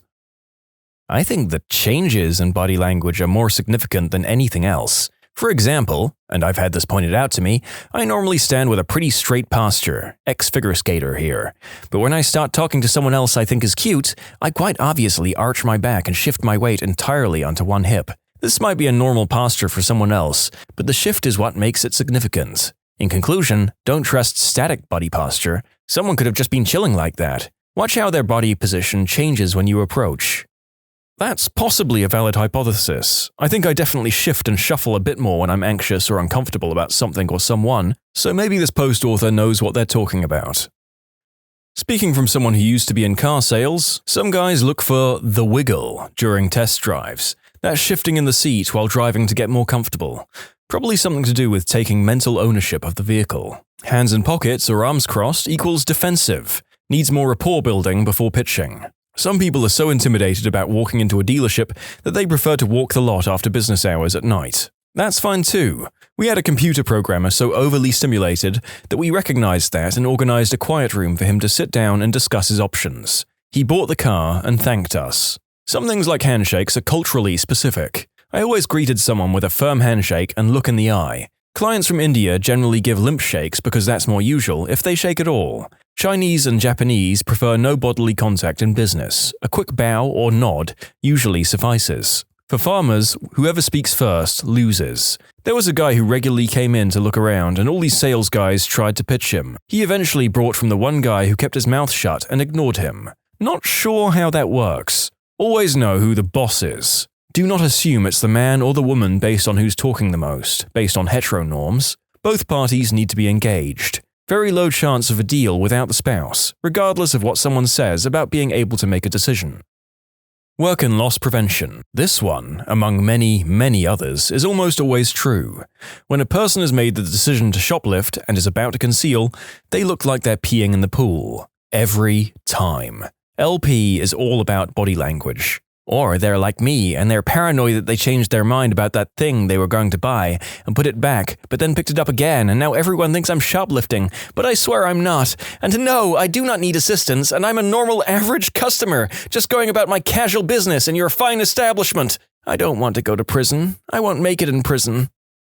Shaking someone's hand can make you memorable. This is just something I've observed, so I'm not passing it off as a general truth. When I meet someone new in a casual setting, a friend of a friend, someone's co-worker, someone's family member, etc., a person who acknowledges your existence and makes their way over to shake your hand will have an immediate impact on me over someone who just smiles and nods or waves or whatever. I feel more comfortable with someone who makes the initiative to shake your hand for whatever the reasons may be. I'm much more likely to approach someone whose hand I've shaken to learn more about them at some point in the night. This very much goes in the business world as well. I know it's common knowledge to shake someone's hand when you meet them first time in a business setting, but if someone approaches you to shake your hand while they're leaving, they are far more memorable in my mind. It gives me a sense of belonging, knowing that someone thought about me in particular before leaving a place or setting and had to make their way over to let me know they're leaving. This also works with customer-client relationships. If a customer shakes my hand after a transaction is completed, I'll remember them and may give them some sort of incentives or discounts next time I see them.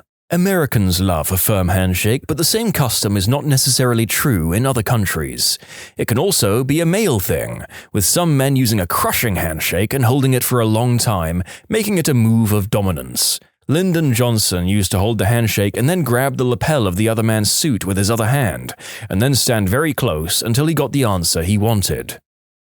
Pediatrician here. Girls as young as 9 to 12 will start twirling or playing with their hair if they are attracted to someone. It's pretty adorable to see it develop. This doesn't have to be a romantic attraction, you weirdos. It can happen when they see someone doing something impressive, talking to someone important, etc. This behavior continues but can take on many different patterns, like pushing their hair forward. Some guys take this as a sign that the girl is covering up, but it's probably closer to, "Hey, look at my pretty hair."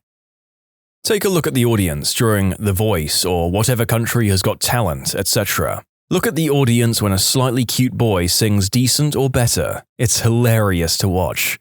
It's like a collective sploosh among the girls ranging from 12 to 32. Well, now I can't unread this ever, and now if I ever watch a show with a studio audience, the people I'm watching with are going to wonder why I burst out laughing when a good-looking man walks on stage and there is a camera shot to the audience. When one person grooms another during social interaction, "Oh, you've got some lint on your shoulder, let me just..." She or he is being subconsciously affectionate to that other person and welcoming him or her into the pack. I mean family. Like monkeys picking each other's nits. I had a teacher that was a former cop. He pointed out that a person in a normal state of mind will swing their arms slightly while they move or walk. Angry people have a tendency to hold their arms at their sides and not move them. Always true? Maybe not. Often true? Sure. The same basic rule applies here, and also implies that you're trying to hide something. If your hands sit unmoving in your pocket, you're most likely angry but attempting to keep this hidden. Brooding, if you will. If they're swinging around in there, you're in a normal state of mind or attempting to hide the fact that you're publicly pleasuring yourself. But what if you just want to put your hands in there because you don't like flailing them around? Clearly, any attempt at comfort and ease is a sign of being angry. There's too many absolutes in this thread. I had purposely unbuttoned and tucked the flaps of my 2 breast pockets into the pockets before going out a few weeks back because I wanted to try the look. Anyway, while talking to a female friend, she reached over and fixed them. I thought it was rather endearing. I often fixed my boyfriend's sleeves when we were first going out. I still do, but I did it back then too, and I kept apologizing, just like, "Sorry, that was bugging me. It was all flipped up." And finally, after a handful of months, he said, "No, he really likes it when I do that." I never understood why, but I guess it's probably for this reason. It's a welcoming feeling, I guess, someone fixing you up to make sure you look nice. People who mimic your body language don't want to displease you. That's as close to universally true as these things go. You cross your arms, they cross their arms, that sort of thing. Nervous people often lick their lips and swallow. Liars often do too, as well as touch their mouth, but it can be delayed after the lie when they feel like they've got away with it. Like if you respond with, "Oh, that makes sense," that's when they lick their lips. People falsely accused of lying generally have a stronger reaction than those caught in the lie. One-on-one, that sometimes comes out as the honest person confronts you face-on, while the liar turns a little away. It's more about the line of their hips and shoulders, not so much where they point their nose. I once read that if someone is accused of something they didn't do, they'll be more likely to use contractions in their speech. Something to do with being so comfortable with their own innocence that they speak informally. "I didn't twist her arm." Truth. "I did not twist her arm." Lie. Maybe bunk, but when applied to my children, I find it's fairly accurate. "I did not have relations with that woman." If you're in a situation where you have to pretend to be surprised, keep your eyebrows raised for more than a second. That's a telltale sign. Genuinely surprised people will keep their face in that state for more than 1 second. I'm pretty sure you just made 10,000 people raise their eyebrows and pretend to be shocked at something, only to find that they looked ridiculous. I discovered this one on my own, although I probably wasn't the first. This works for girls and guys. When someone suddenly sees someone they find attractive, the first thing they usually do is fix their hair. They usually can't stop themselves. It's an instinctive thing, like, oh, someone's hot, gotta look fly. So the next time you're walking about and someone fixes their hair right when they see you, they're attracted to you. Can confirm. I always do this when looking at the mirror. Wandering eyes in a shop. Not the determined kind, the thinking kind. They're looking for presents. This observation has become so spot on that I ask our customers, so, who are you getting a gift for? And that always surprises them and breaks the ice. People looking to steal something have their eyes everywhere else besides what they're taking. Watching their body versus their eyes is a pretty good sign to customer service them into leaving. I remember saying to some kid that just pocketed some rare earth magnets at my store, "Hey man, those magnets are pretty cool, huh?" He then rounded the corner and stuck them into a metal pole and walked out. I felt more proud of myself for stopping the theft more than the $2 it saved the store. Working in a bookshop, this was usually so obvious you could laugh. You'd get guys walk in, open a random fiction novel in the middle of the book, and start skimming through it like a magazine. But their eyes were never on the pages, they'd never even look at what they were reading. This is a cool switch. According to AmITheA, changing your posture can change your mindset, and your mindset can change your behavior. So, say, sit in a submissive way for just a couple of minutes, and inexplicably, you're not as likely to make assertive positions. Now, changing to a powerful stance, and a couple of minutes later with no prompting, you feel like you're in charge. Assertive and comfortable with making high-power decisions, even when they're a gamble. Glance at their feet. If they're pointed towards you, they're engaged in your conversation. If they're pointed away, often toward an exit, they'd like to end the conversation. I use this at work all the time, and I notice myself doing it. If the person isn't breathing, you should run away because you've killed them in your fit of rage. Works every time. If you see a guy walking down the street and he awkwardly lifts one leg up higher than the other repeatedly, he's trying to peel his sack off his inner thigh without alerting whomever he is with. We mostly do this when we're with women or family. If we're around other guys, no fricks given. I wish my roommate would learn that me walking away from him into my room means it's the end of the gosh darn conversation. Stop bringing new crap up or starting a new story. Mother fricker will keep telling me new crap despite me having disappeared into my room. I don't even act interested. The dude just can't not talk. Someone mentioned body language clues being generally true but not universal. I suffer fairly bad anxiety in public spaces. I've been told by my friends that I look angry as I walk down the street. I've received looks from security staff in shops, maybe in my head because of the anxiety, etc., as I walk around the store looking shifty and darting my eyes everywhere until I settle down. I think I look everything but nervous.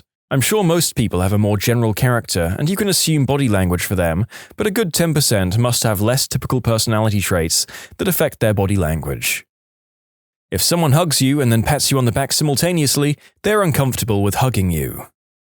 If you're having a conversation with a girl and some guy just comes in and interrupts the conversation, don't stay. In fact, walk away. If the girl doesn't like that guy, she'll automatically come looking for you. People will always revert back to someone they trust or are interested in. What are the cons of being attractive? You don't know if someone likes you for you or just how you look. They come for the looks and stay for you, I guess. Not always. That's definitely one of the downsides of physical attractiveness. Sometimes people will think they know you, but they don't. And when they discover that you're not just who they imagined you to be, some don't even care who you really are. They just wanted that made-up version and are disappointed when that's not you. This isn't an issue I have anymore as an adult, likely because I know how to handle myself professionally. But in my teens, I had a side job as a mover, and the amount of clients who would be surprised that I was about to graduate with honors and go to prestigious university. It was likely a combination of being just a mover, but also being decently attractive and very physically fit. People project a lot of bullcrap onto you, all from their own heads. Pretty? You must be dumb. Pretty and articulate? First they're shocked, then you're a B-word who has too much self-esteem. Shy and pretty? You must be stuck up. Outgoing and pretty? Who do you think you are, you bossy B-word? Clearly chasing after other women's boyfriends. Great figure? You must be a hussy. Great skin? You've probably had work done. Dress well? You waste your whole salary on clothes. Too skinny? You're mentally ill. They armchair diagnose you with anorexia. In a relationship? You're clearly a gold digger. Single? then you're either a hussy who is playing the field, or you're a snob who thinks you're too good for anyone. You have to work overtime to appear friendly and ease everyone's insecurities. It's fricking exhausting. I wish I could upvote this 1,000,000 times. I can relate so hard to all of these, and there's nobody I can talk to about any of this, because how do you get to complain about being too attractive? People doubt if you're into nerdy stuff as much as you might say. Plus, a lot of your actions just have all these preconceived notions. People think you don't have any problems or struggles. And we've touched upon the problem of the notion of the fake gamer girl, where people are apparently so convinced that people are single-faceted that they can't accept that someone might have more elements to them than their physical appearance. This comment had some interesting follow-ups. Oh, I totally agree to this. I'm a fairly attractive woman, and when I tell people I'm a software consultant in biotech, they almost negatively judge me? Or there's often the, wow, beauty and brains, huh? comment. Like, yes, just because I'm pretty, it doesn't mean I'm stupid. What the frick? I guess it's just a mixture of one or the other and possibly some envy. You have physical looks and intellectual prowess. That can definitely make some folks seethe with inferiority. That's really their problem, though. Plus the impossible dance you must do. Smart but not intimidating. Friendly but not flirtatious. Helpful but not the office assistant. Talkative but not opinionated. And serious but not abrasive. The list goes on. I'm a woman in finance who's decently attractive, at least fit and plain enough to not be considered ugly, and it's an impossible balance to strike. People seem okay to openly suggesting that everything I have, like an education and fitness and a happy marriage, I lucked into. It feels really difficult to toe the many lines. People feel the need to compete with you, find something that makes you look bad, or show fault. One or two co-workers, same gender, jealous, competitive types, will set out to sabotage your success and your relationships with other people when you're just minding your own business and trying to do a good job. You're the immediate target for psychopath types. I think everyone gets that, not only attractive people. As someone who's been both, it's not the same. When you're attractive, lots of the time people of the same sex or gender will view you as a social and sexual threat to them, and act accordingly. These people are usually just super insecure about themselves. Somehow, being kind automatically equals being flirtatious or interested. People don't think attractive people struggle with their mental health, constantly being shamed or mocked out of jealousy, and people praying for your downfall. Oh my god, this.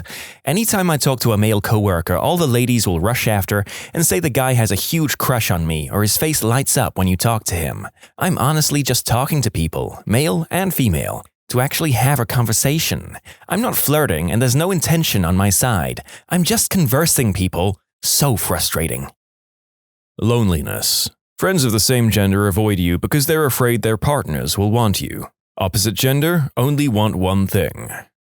My best friend in high school became threatened at some point when the pretty scale tipped in my favor. It had always been in her favor. I feel gross saying this, by the way. I don't consider myself a conceited person. It didn't help that her mother even made comments, urging my friend to stop hanging out with me, not to let her boyfriends meet me. It was so dumb. Years later, I realized they were just shallow and toxic. But yeah, some women will just not like you until you reach middle age. I'm pretty okay talking to girls in general, but then there are the bombshells, 10 out of 10. And there's just something so intimidating about them, and I don't know why. I just can't make decent conversations, at least not at first. I'd imagine it happens a lot to them, and must be quite awkward and weird when you just want to have a normal conversation with people. Creeps.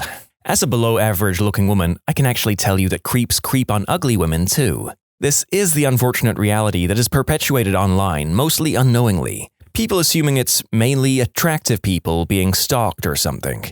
It's become a large documented thing in Me Too when people believed almost every claim since the actresses were mostly young and conventionally beautiful. But most indecent conduct isn't some creep following you or picking out attractive women. A large majority is done by someone you're close to or related to, in which case it's more about a power dynamic than conventional attractiveness. As someone who's been both young and hot and fat and frumpy, I found that the more conventionally attractive you are, the worse it is. Hot me was harassed every time I traveled home alone at night, and frumpy me enjoyed blissful invisibility. Not only the unwanted attention goes away, people are also less likely to help you or give you free stuff.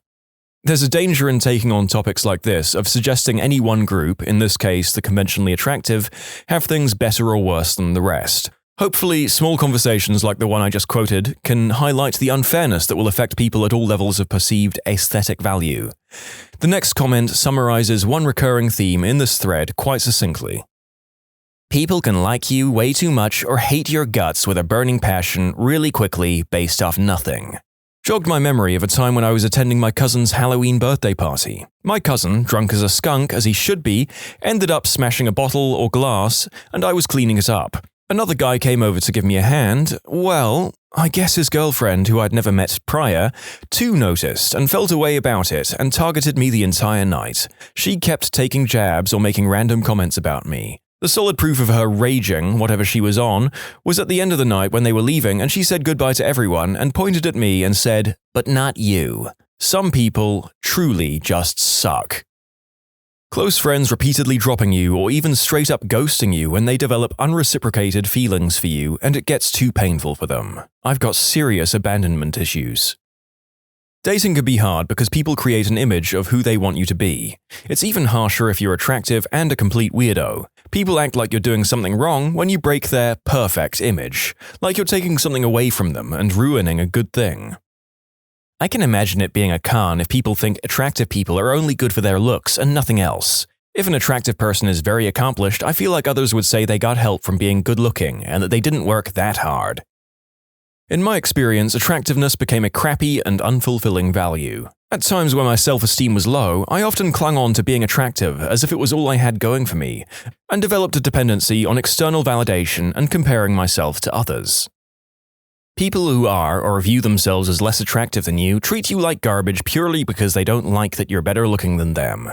This one is especially true for women. Achievements that you make or respect you gain, such as getting a prestigious project at work, being put down by coworkers to the boss wanting to sleep with you. For the longest time, I would just lay in bed after work and just wonder why certain coworkers didn't like me. I knew that my personality can't possibly be compatible with everyone, but it bothered me that people I only interacted with in pleasant, passing little conversations treated me coldly anyway. As one example, I would pick up shifts at a location where this woman always made faces and snarky comments about the lunches I brought to work. "That doesn't look good, to be honest." Or, "That smells off. Are you really going to eat it?" I had no idea how to respond, and she would tend to ignore me if I talked to her anyway. It was like 10 years later when I finally realized that my small size might have had something to do with it, considering she was a large woman who constantly talked about weight. And that bothered me even more, to be honest, because I agonized for months over what was wrong with me, and it turns out it was my looks? It never occurred to me that it could be something as petty as that,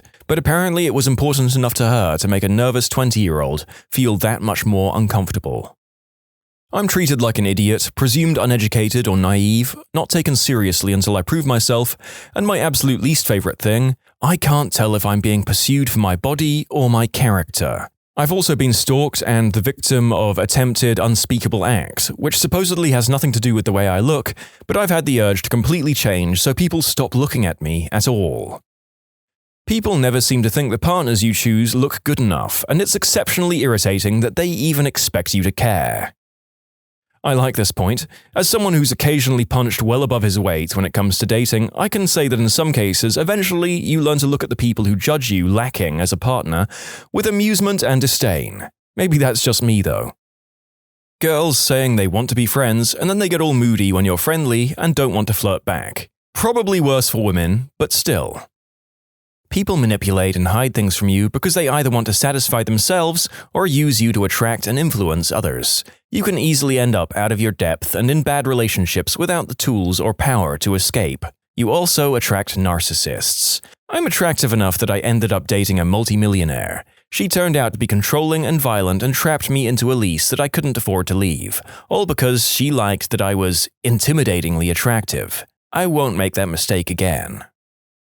I was unattractive for the beginning of my life into my teens, then around my sophomore year, I became fairly attractive, lost weight, started taking care of myself, etc. The difference in the way people treated me was one of the worst things ever. Everyone was so nice, giving me so much attention, men especially. Once you realize how important looks are to social standing, your life changes a lot in a bad way. My senior year, I had gained all the weight back and all of that attention was gone. Now that I'm 27, I'm still very overweight, but I've learned how to be more confident and comfortable with myself and have attracted attention from people that actually care about me and not how I look. But it's a total mind frick for sure. My first summer job was in tech support. One of my co-workers was one of those human beings you'd just be in awe of if you met them. She was brilliant, Dean's List, biomed student, skipped a grade in school, and also unbelievably pretty. Gymnast turned varsity cheerleader. We had virtually no work to do and just kind of goofed around watching movies or chatting about stuff. Some of the things I remember her telling me about at the time were male friendships not feeling genuine because they were waiting to swoop in once she was single, finding it hard to be taken seriously for her intelligence sometimes, creeps, unwanted attention in public, not directly, but the sense that outside her family and a small group of her very trusted friends, that she might have felt like friendships were superficial. I just derived that from the cheerleader drama stories she shared. I was 18 and had just finished first year of uni as a socially awkward kid anyways, so none of this made sense to me, but looking back, I learned a lot from her about stuff like that. People automatically assume that you're swimming in romantic prospects and oftentimes take up a bitter attitude to you for it. The worst I've encountered, while attending a party with a friend and an ex-girlfriend, one Italian girl suddenly stared at me for several minutes. Then later on she went to talk a bit to my ex and said, "I cannot believe he's your boyfriend. He's so handsome." What the frick? Then she came back at me while I was talking with my friends and waited there for maybe 15 minutes, staring at me, trying to talk to me. I didn't know at this point why she went up to my girlfriend, and I was feeling something was really off, so I've only really looked at her once in this and never really answered her. She left later on, and then I've learned what she said to my girlfriend. These people aren't the worst, I mean, they're not murderers or anything, but in my opinion, they really suck as human beings because they do not realize the damages they can do with such small talk and behavior. You're never left alone in public. If you do something weird, people are much more likely to notice. But it's far more acceptable to be weird when you're attractive. Being weird as an attractive person is seen as quirky. Headphones. Always. You can't admit how much effort it takes for a huge component of attractiveness. Fitness. So you just have to let people think that you're lucky to be so thin and that it's not a deliberate effort to get sleep, prioritize health, etc. I'm not attractive necessarily, but I'm fit at an age where many of my peers are convinced that getting fat and frumpy is automatic, and it's hard to navigate. I've tried not to counteract what some of these people say so as to not taint their perspective, but I will weigh in as a man of average to low looks but a weird metabolism. Some of us can do no exercise and eat junk food for a year and still look pretty lean and muscular, even if in reality we're kind of weak. So I say the last point isn't universal, but maybe slightly more at an older age. I knew a girl in college who was stunning and smart. She was a med student, and she also had a large chest. She could not have a normal relationship with anyone, women or men. Women were highly jealous, and men couldn't talk to her face. I imagine it made her feel intensely lonely. Overweight most of my adult life. Wife and I lost a lot of weight together and are now in fairly good shape. I never get used to hugs from the women in our social circle. Now I get a lot of attention and greetings hugs. It's a weird change. Wife is wearing more dresses, nothing overly sexy, just very attractive. I noticed most guys we meet watching her walk away or looking her over. We're very committed to each other, so it's not a worry, just weird to have the attention. People stop taking you seriously. It takes far more effort to get a salient point across. Depending if this is a con for you, extra attention. Quite frankly, if you're a woman, it's more difficult to be taken seriously at work, since people will think you're just a pretty face. Conversely, if you're in a client role, you may be put in front of the client more often because of your looks. If you're male, good-looking and semi-competent, you'll be promoted through the ranks very quickly, which is a huge pro. In general, regardless of gender, being good-looking does create tension within your gender and social circles, social interactions because you're viewed as competition in the dating pool. People only like the chase. 3 of my relationships eventually faded out because I was sick of hearing, "You're so pretty," and they know nothing of me as a person. I wanted quality time. I wanted someone to know me as a person. They ended up saying, "You're too nice, you're so caring, I don't deserve you," and it ended. I felt used. At the start of relationships, they go out of their way to do such special nice things for you. They're in it for the chase only. Definitely creeps. In the same vein, I cannot stand staring. It's a cultural thing, but subconsciously, I take it as a threat or challenge. Also, you can get more dates with anyone you want, but 99% of them only want to be physical, not to actually date you as a relationship material. You start to wonder if your personality is the problem. Friends of the opposite gender just don't exist. When I was ugly or overweight, child, teen, I had tons of male friends. As an adult, I've had guys end friendships with me once they found out I wasn't single, or when they decide I'm worth nothing beyond my aesthetic appeal. If they can't do the deed with me, then they want nothing to do with me, other than to stalk my Instagram. I'm sick of, men can't be friends with women. No, you just don't see my value beyond my reproductive organs. Being tempered and propositioned by people that didn't care that I was married, engaged, or in relationships themselves. It planted a seed that people are not as loyal as the perception they tell their significant others, and I brought it home at one point into my marriage. As a man, when someone much younger wants you, it can be intoxicating, and that temptation can be hard to control. Furthermore, when you reject some of these ladies, they go from wanting to screw you at first sight to mean and nasty and full of name-calling just because you won't cheat. Those good-looking people can be hiding evil minds. The older and less attractive I get, the better people in general seem to treat me. When I was young, late teens to early 20s, women were nasty and men wanted me for one reason and one reason only, which is also nasty. I was subject to some pretty unsavory behavior and called degrading names. When you're treated nicely, it's for ulterior motives. Now, I get along with other women, and nobody is unnecessarily and inexplicably nasty to me, and I've actually made decent male friends. Nobody has tried to screw me for social points in years. In general, people take me more seriously and make far less assumptions about my personality and my background. When you're attractive, people tend to assume that everything else in your life is or has been great too, and I swear they used to imagine me living on daddy's yacht, sunbathing, and only lifting a finger to go shopping, based on the assumptions people used to make about me and the way they treated me. I had a few older men call me princess and act like I needed to be taught lessons about hard work and friendship, which was infuriating because my family was homeless when I was growing up, and I'd been working since I was 14. But when you're pretty, people take one look at you and ask, "What would you know?" Overall, people behave very strangely around people they view as conventionally attractive, and they make a lot of assumptions. There's a lot of bias, and that is a massive con. People almost never accurately judged me as a person. I felt like many people looked at me, but nobody actually saw me. Getting older has been a relief. People ask me actual questions about who I am and where I come from now. Far less people look at me, but I feel more seen than I ever did as an attractive young woman. I can't wait to turn 40. Now that I work in a female-dominated environment, I take extra care to make the younger, beautiful women feel seen and not just looked at. I like this approach of using your experience from both sides of the perceived aesthetic aisle and using it to empathize with those who suffer from the undue prejudices of society. People think your feelings can't be hurt. They assume your confidence is at a 100 and they can criticize your whole look without ever hurting you. Or maybe they want to hurt you for it. And it's difficult to get people to listen to the content of what you're saying. And you can say something insanely profound and be hit with, "Well, you're too pretty to worry about such things." The assumptions people make, that's the sucky part. You're more likely to experience manipulation or be outright preyed upon. For women, people won't take you seriously, and if you marry an unattractive guy with money, you'll probably be seen as a trophy wife by others. Other girls may find you threatening. If you have a friend of the opposite gender, their partner may find you threatening. My job has put me in positions with female models, and the main things I've noticed are a lot of people neg them. It's like they can't imagine this beautiful person can be nice or smart, so they constantly chip away at them, and many times it works.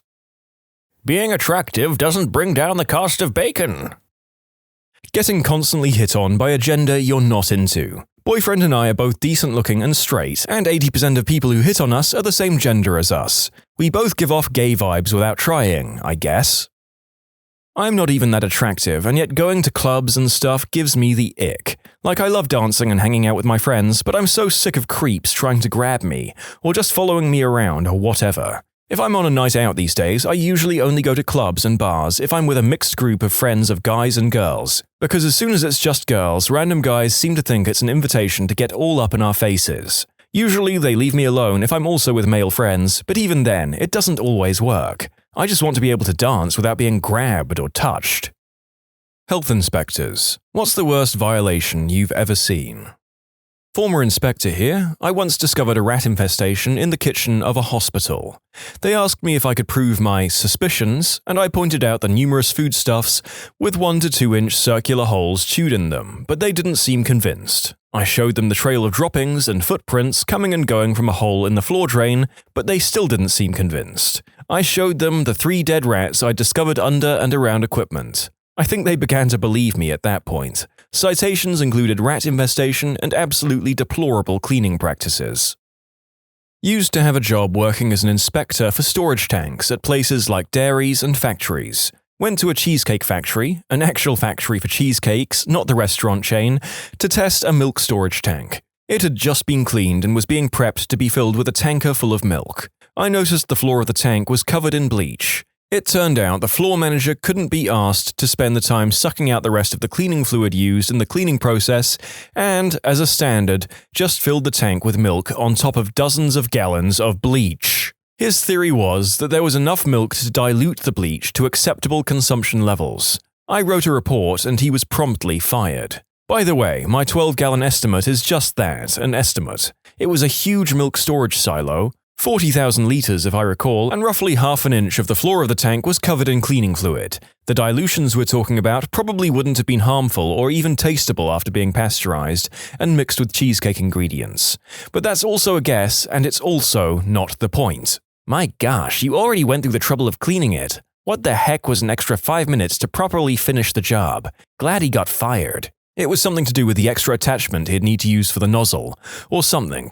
Either way, it would have been an extra 30 minutes of work. Something, had he observed, would have kept his job and a clean criminal record. In 2004, 2005, around that time, I drank some milk that had been in a similar situation. Machine wasn't rinsed after cleaning. I was a toddler and got hospitalized. How often does this crap happen? Worked in a restaurant. Sitting in the office one day, I hear an awful squeaking/shrieking noise. Took me a little while to find the source. The source turned out to be a mouse, stuck in some old spilled pancake syrup under a storage shelf, being eaten alive by the mouse stuck next to it. I have had to edit out the several minutes of gagging and string of expletives that I just uttered after imagining that story. You're welcome, viewers. Did food safety inspection at a large slaughterhouse for a while. We did our own inspections each shift and the government inspector stopped by once a day too. One day I came around a corner and one of the workers who was running service for the butchers had dropped a ham on the floor. So the proper way to handle this was for him to leave it there and call for a re-inspector to come pick it up, take it out to carve off any contaminated bits, and rinse it in boiling water. Now, it relatively often happened meat was dropped on the floor, it's just very, very hard to avoid it when running in a factory setting with human labor. So this was common. What was uncommon was what the guy did. First, he tried catching it as it fell, which would have been fine. No contact with any surface, and he could have just thrown it back into the tub it had fallen out of. He didn't catch it though, it landed on the floor. Thinking that no one was watching, he tried picking it up and dropped it again. He did this 3 times, so first and foremost he's not supposed to be touching anything that's been on the floor. It cross-contaminates his hands, and he has nowhere to put the contaminated product anyway.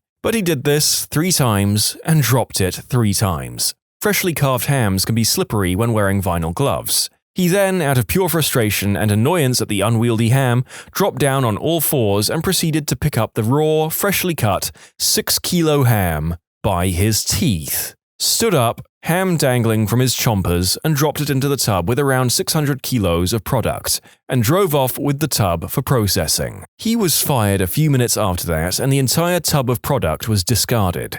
I followed him and let him park the tub before I did a very cliché type of scene. I wish you'd interrupted him while he had the ham in his mouth. Well, yes and no. Had he picked up the ham by his teeth and carried it to the grinder for disposal, technically, he had just packed up contaminated product and had to change his clothes and gloves. Of course, carrying anything in your mouth, whatever it fricking is, doesn't fly. But a straight, no prior warning firing? I'm not so sure. Probably though, that wouldn't have been up to me. But when he put it in with the clean product and drove it off to processing, that shows a complete disregard for any sort of understanding of what you should and should not do when working with food. He had made the decision himself even before I dragged him into the office of the shift director. There was no other option. Not a health inspector, but a Chinese buffet near me was closed down because it got a 0 out of 5 in its inspection. I got food poisoning from there once. The staff just got up and left. Locked the door, never went back. All the food was still out and everything. A week later, a man was walking his dog past said Chinese buffet and heard a loud buzzing noise. Looked through the window to see hundreds of thousands of flies had taken to the building as their new home. was so bad that Pizza Hut next door had to close too. To anyone asking, this was in Gloucester, England. God damn, get a flamethrower in there. Pools that have absolutely no chlorine. Pedicure tubs filters that have never been changed. All their disinfectants were expired. A restaurant that refused to clean up pest feces or urine and refused to properly reheat foods. The kitchen had exposed wood everywhere. Well, it would be exposed if there wasn't a thick layer of grease and no sanitizer. The pools that have no chlorine things happens all the time. As a former pool manager, I can tell you almost right away too when I get unchlorinated water. Chlorine is volatile and will dissipate quickly, especially when it's sunny out. If you're running an outdoor pool and not constantly monitoring the chlorine concentration and the feeds, it will turn into a pond in about 6 hours. At that point, you're just taking a bath with everyone in your town. Also, really shallow baby pool? You can be almost sure that at least once a day it has no chlorine in it. When you're dealing with less than 1,000 gallons, that thing will vacillate like crazy. Well, thank you for that. If you'll all excuse me, I'll just be busy never swimming again in another pool for the rest of my life. In fact, after reading most of these, maybe I'll just never leave my house. When my son was 5 or so, we had a nanny who used to look after him, and she used to take him to a local pub where one of her friends worked. He got used to sitting at the bar, eating a packet of crisps, and drinking a soda. I'm starting to realize as I recount this, as it doesn't reflect too well on my parenting skills. Oh well, he's 17 now, so I guess it's too late for social service to come and take him away. Anyway, the nanny was great, no matter what you might say. The nanny and her friend were around the corner in the other bar, chatting away, when a couple of besooted gentlemen wandered into the bar. My son was laying a line of crisps along the bar, and one of the gents started talking to him. It's worth noting that the regulars in the bar were used to him being there, and often referred to him as the boss. They let him pour drinks and so on, ostensibly under the supervision of the bar staff. Needless to say, it's illegal for 5-year-olds to be employed as bar staff, even in the UK. "I'm in charge here. Would you like a drink?" offered my son, scooting around the back of the bar. No, it's okay, thanks. What are the crisps for?" "Oh, I'm feeding my friend," my son replied. "Really? Where's your friend?" "He lives in that little hole." My son pointed to a hole in the wall toward the end of the bar. "And sometimes he comes out and I feed him." On cue, a small mouse appeared out of the hole, ran along the bar, and started eating the crisps. The men were environmental health officers. The pub was shut down that week and never reopened. Luckily, they weren't police, otherwise the nanny's friend would have been in serious trouble. This story was pieced together from the report of the nanny and also my son, who thought the whole thing was hilarious. The nanny's friend was quite relieved as she hated the job anyway. My favorite Chinese restaurant got shut down. My ex-wife worked for the city, and I asked her what the deal was. She said the health inspectors found something leaking from the ceiling. They lifted the ceiling tile and shined a flashlight and saw multiple eyes staring back at them. It was chickens. They were raising chickens in the ceiling, and chicken crap was dripping into the food that I had been eating at least once a week. How do I get out of this chicken crap outfit? You secure that crap, Hudson. My dad worked pest control, and after working that job, he can no longer eat Chinese food. He said that nearly every Chinese restaurant he had to work in was disgusting and crawling with roaches. But the one that took the cake was when he had to strip down in the kitchen after a ceiling tile broke and roaches fell into his overalls. My dad did pest control. I went to hang out with him one night, and he took me to a Chinese food restaurant. When we were done eating, he was lingering over his tea, and I was like, "Hey, Dad, looks like they're closing up soon. I think we're keeping the folks from getting done." He's cool and calm. It'll be fine. So we sit. He pays the bill, and we wait. Finally, they're shutting off the lights out front, and I'm losing my mind. I'm horrified, embarrassed, and I'm thinking, these poor people. Finally, Dad stands up and says, "Be right back." He comes back in with his gear. He proceeds to treat the place for their rat problem and the roaches. He gets me to help him carry and move stuff so he can do his job, and doesn't see any problem with this. In conclusion, Pest Control Dad treats a restaurant for nasties right after we eat there. My stepdad used to be a baker in an authentic recreation of an 18th century New French fortress. Because they sell bread to the public, the health inspector came by, and she was ripping into my stepdad for violations like the stonework walls, the doorless entryways, or the lack of mosquito zappers. He pointed out that they were following the highest standards except for things that would destroy the authenticity of his 18th century bakery. The health inspector relented and agreed to give him a pass after verifying the food storage area was secure. They went to the shed, which was a doorless building attached to the bakery. As the health inspector went in, there happened to be an escaped cow licking all the loaves. My stepdad could only say, honestly, this never happens. They passed the health inspection. In conclusion, health inspector witnesses escaped farm animal licking all the bread in a bakery and passes the health inspection anyway. Does your stepdad live in a sitcom? That would explain a lot. Like the laugh track that plays any time he cracks a joke, even if it starts only the two of you in the room. My name is Cow, and when at night, or when the moon is shining bright, and all the men have gone to bed, I stay up late, I lick the bread. My friend was inspecting a restaurant and walked out the back to find a man stirring a huge pot of curry. With his arm. No spoon or anything. Just up to his hairy elbows in curry. I'd be more worried about how cold the curry is that he was able to stick his arm in it. Most people in the food industry have insane tolerance to heat. I've not worked in a commercial kitchen for some time, and I can still pick up a pan out of the oven with my fingertips for a brief period of time. Can confirm, people would warn me that something was too hot to touch, and I'd be like, it's cool, I have waitress hands. Or alternatively, fire cannot kill the dragon. I like to think it's more a case of working in the service industry kills your will to live, so you become indifferent to the plates burning your hands. As a man with asbestos hands, I can confirm, coffee machines, kitchens, and hot plates will give you a D&D-style fiendish resistance to fire. However, on the topic of stirring curry with one's own arm, you are likely better off leaving it to tools. Unless you're the following commenters. Is there a different way to stir curry? Well, only if you're really well hung. I had a health inspector tell me this story. There was a family in which both the elderly mother and a handicapped sibling used wheelchairs. Another sibling lived in the house with them and did all the driving, etc. The health department got a phone call from the local wheelchair company. The brother stopped by and picked up a new, custom-built wheelchair for his sister and for his mother, and returned within about 30 minutes, saying that the sister's wheelchair hadn't been made to the right specifications. It was too small. After he left, the staff noticed several roaches on the chair, so the guy got a call. Apparently, it was summer, Midwest, both hot and humid, and the house was all locked up with no open windows for ventilation, curtains drawn, etc. The inspector entered the house and said it was so stifling hot that he started to get dizzy, and he thought hallucinate. He said there was a sound like leaves rustling in the fall, and the walls and floors were kind of vibrating. He then realized it was because they were literally covered in roaches. He immediately evacuated the 3 people living there, and the next day they tented and sprayed the house. He went in a Tyvek suit and knee-high rubber boots, and said that the dead roaches were about 2.5 feet deep in most parts of the house. I work in a bar in Japan that was connected to a bowling alley and an A&W. Mostly Japanese work there. I'm American, and that place was spotless. Every night at 11 when they left there, they were scrubbing everything. I almost stepped on a guy cleaning the baseboards. You could taste the difference in the food because they kept everything so nice. My girlfriend started working in a frozen yogurt shop. The first week, she decided to clean the yogurt machine one night. The entire inside tank was covered in slimy green and brown mold. Oh, and the shop next door was a hoity-toity gym that catered to mirror-gazing health nut gym rats that just loved that low-cal slime mold yogurt. I haven't eaten frozen yogurt since.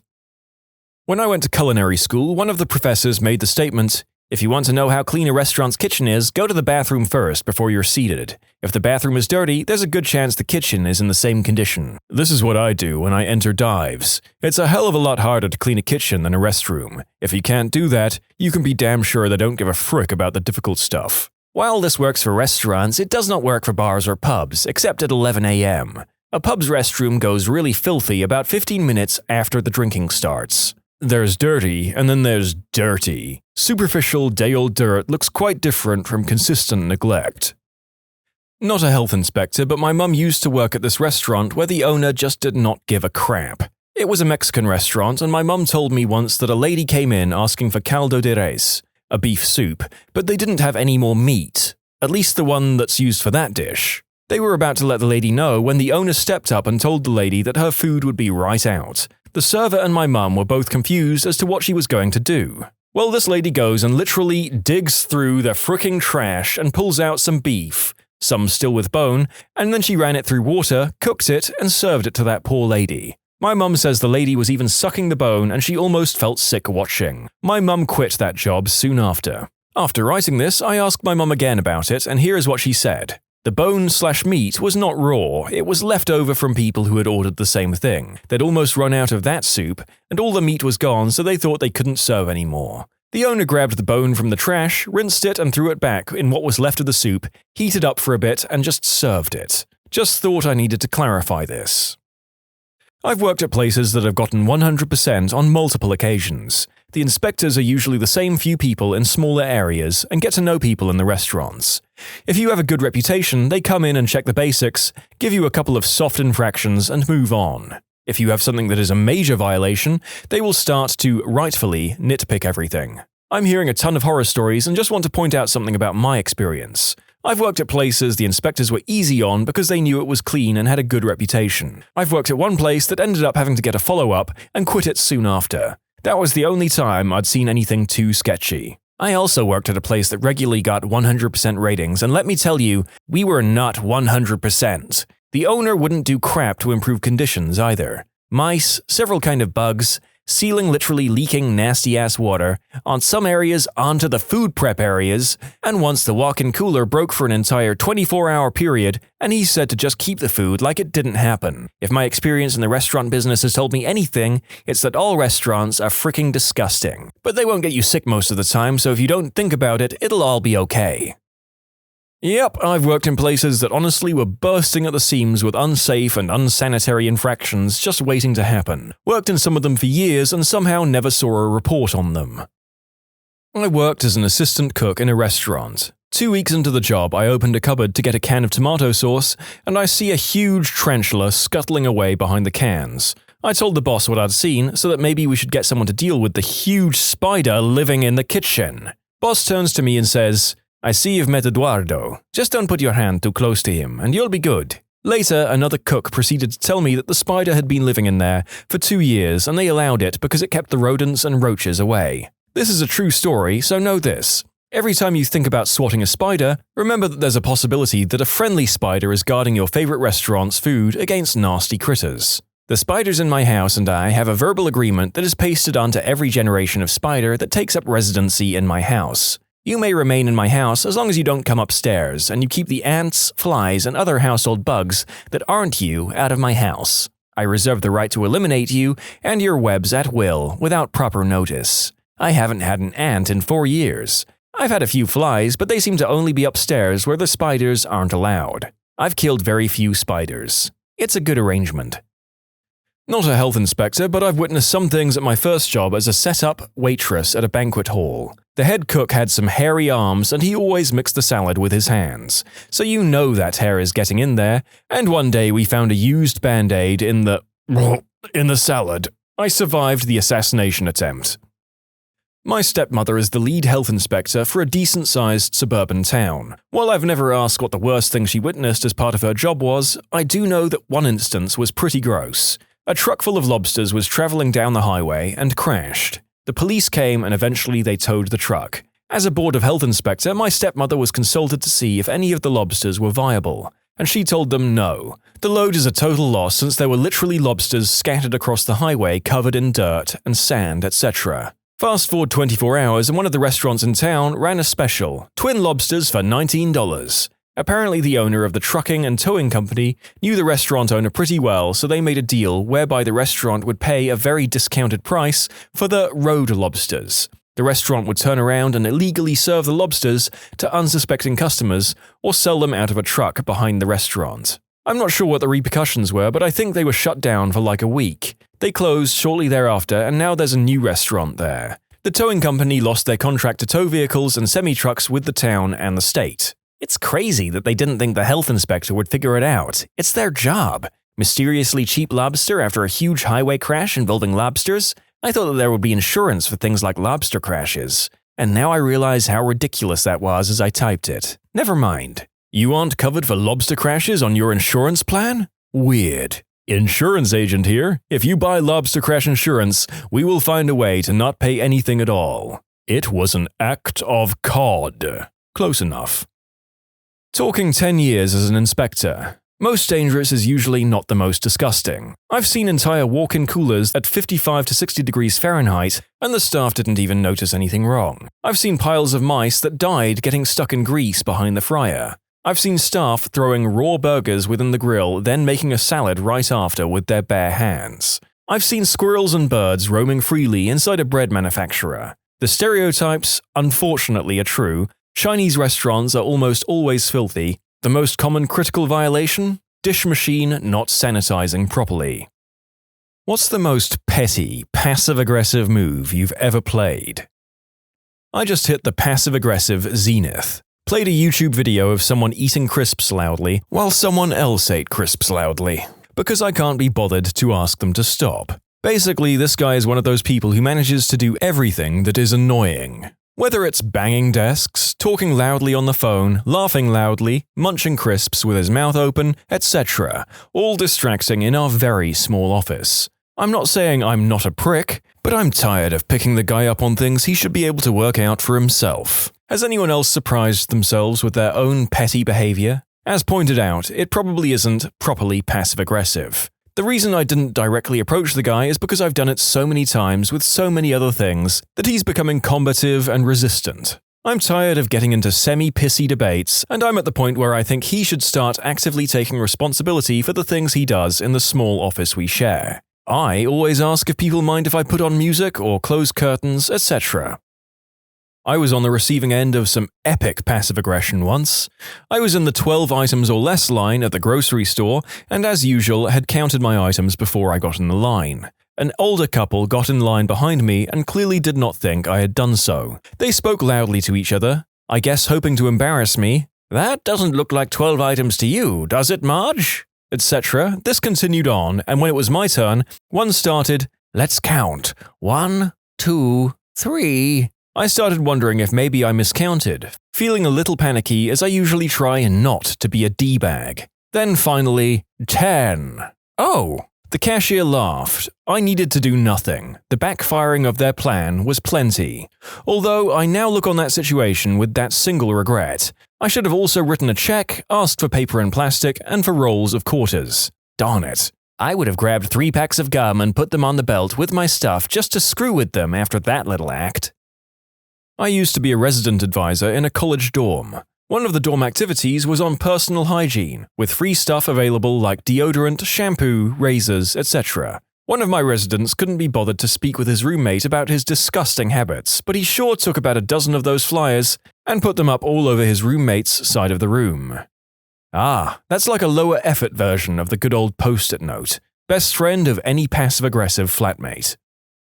The neighbor in my girlfriend's apartment will let their gosh darn alarm go off for like a good 5 minutes before they even try to stop it. They don't hit snooze like a normal person. They just lay there and let it buzz over and over and over again. It was going on longer than usual, so I ended up pulling out my phone and turning on the meltdown alarm and basically pressing it directly into the wall. On top of the horrendously loud noise, it was also buzzing the whole wall. They turned their alarm off within 10 seconds and haven't done it since. If this ever happens again, get a screaming mini alarm clock from any truck stop. It's 110 decibels of get the frick out of bed. Treat it like a grenade. Set it for 1 minute, it's a timer, and toss it in their window. It's brought people to tears because they couldn't turn it off. Oh, thank you for that wonderful idea. My neighbors don't have a problem with their 16-year-old son and his idiot friends going out at 2 a.m. drunk as frick in their backyard, yelling and screaming till the sun comes up. Nobody around will say anything because I live with a bunch of old fricks and I don't want them damaging my car. So I just ordered one of these. This Sunday I'm throwing it in their yard the second they decide to go in, because they always go out every weekend and do this crap. It's going to be so worth the money, even if I have to do it every weekend. My old roommate's friend always used to come over and drink my cans of Pepsi.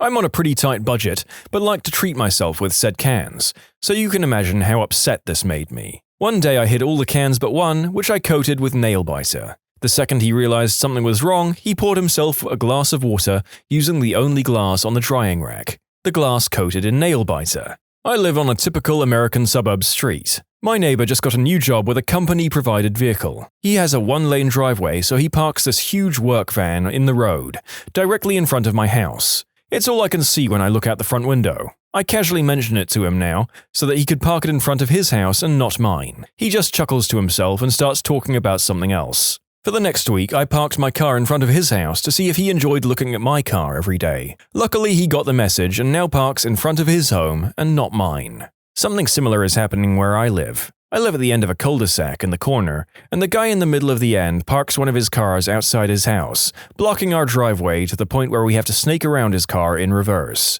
Meanwhile, his other car sits in his driveway that is thin but long enough for 2 cars. Did I also mention that both he and his wife are retired and rarely leave the house? We have other neighbors with similar situations, so everyone keeps moving their cars like a game of chess to park in front of each other's houses to annoy each other. They are all gradually getting more and more teed off with each other, and just when they are at the tipping point, I'm soon to be adding a new car to the scenario. I will park it in the worst place and watch the drama. Skip passive-aggressive, go fully aggressive. Buy a beta car, spend under $500. Insure minimally. Put the beta in your driveway. Wait until your neighbor blocks your driveway. Nail the neighbor's car. Blame the neighbor for being parked in front of your driveway. Take no responsibility. Repeat until the point has been made. Sell the beta for whatever you paid for it.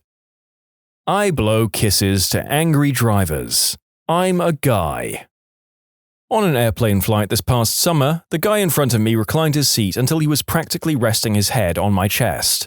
I politely asked him if he would please put his seat up. He just looked at me and said no. I then turned my air vent on full blast aimed right at his face. When he reached up to adjust it, I pushed his hand away. "Excuse me, that's my air vent. I like it that way." He ended up leaning forward the entire flight, but left his seat reclined practically to my chest. We were both uncomfortable the entire flight, but neither of us would give in. As my wife put it, "So this is what happens when an inconsiderate butthole meets a passive-aggressive pee-pee." Later, several people have called bullcrap on my claim that the seat tilted back all the way to my chest. I'm 5'10" and my legs aren't long so that my knees will touch the seat in front of me. For that reason, I don't usually have a problem with people in front of me leaning back. I don't really enjoy it, but it's not a big deal. I don't know if this guy's seat was broken or if it was some sort of sleeper sofa unit that belonged in a long-haul flight or what, but I ended up looking down on that guy's face like I was his dentist. It sucked.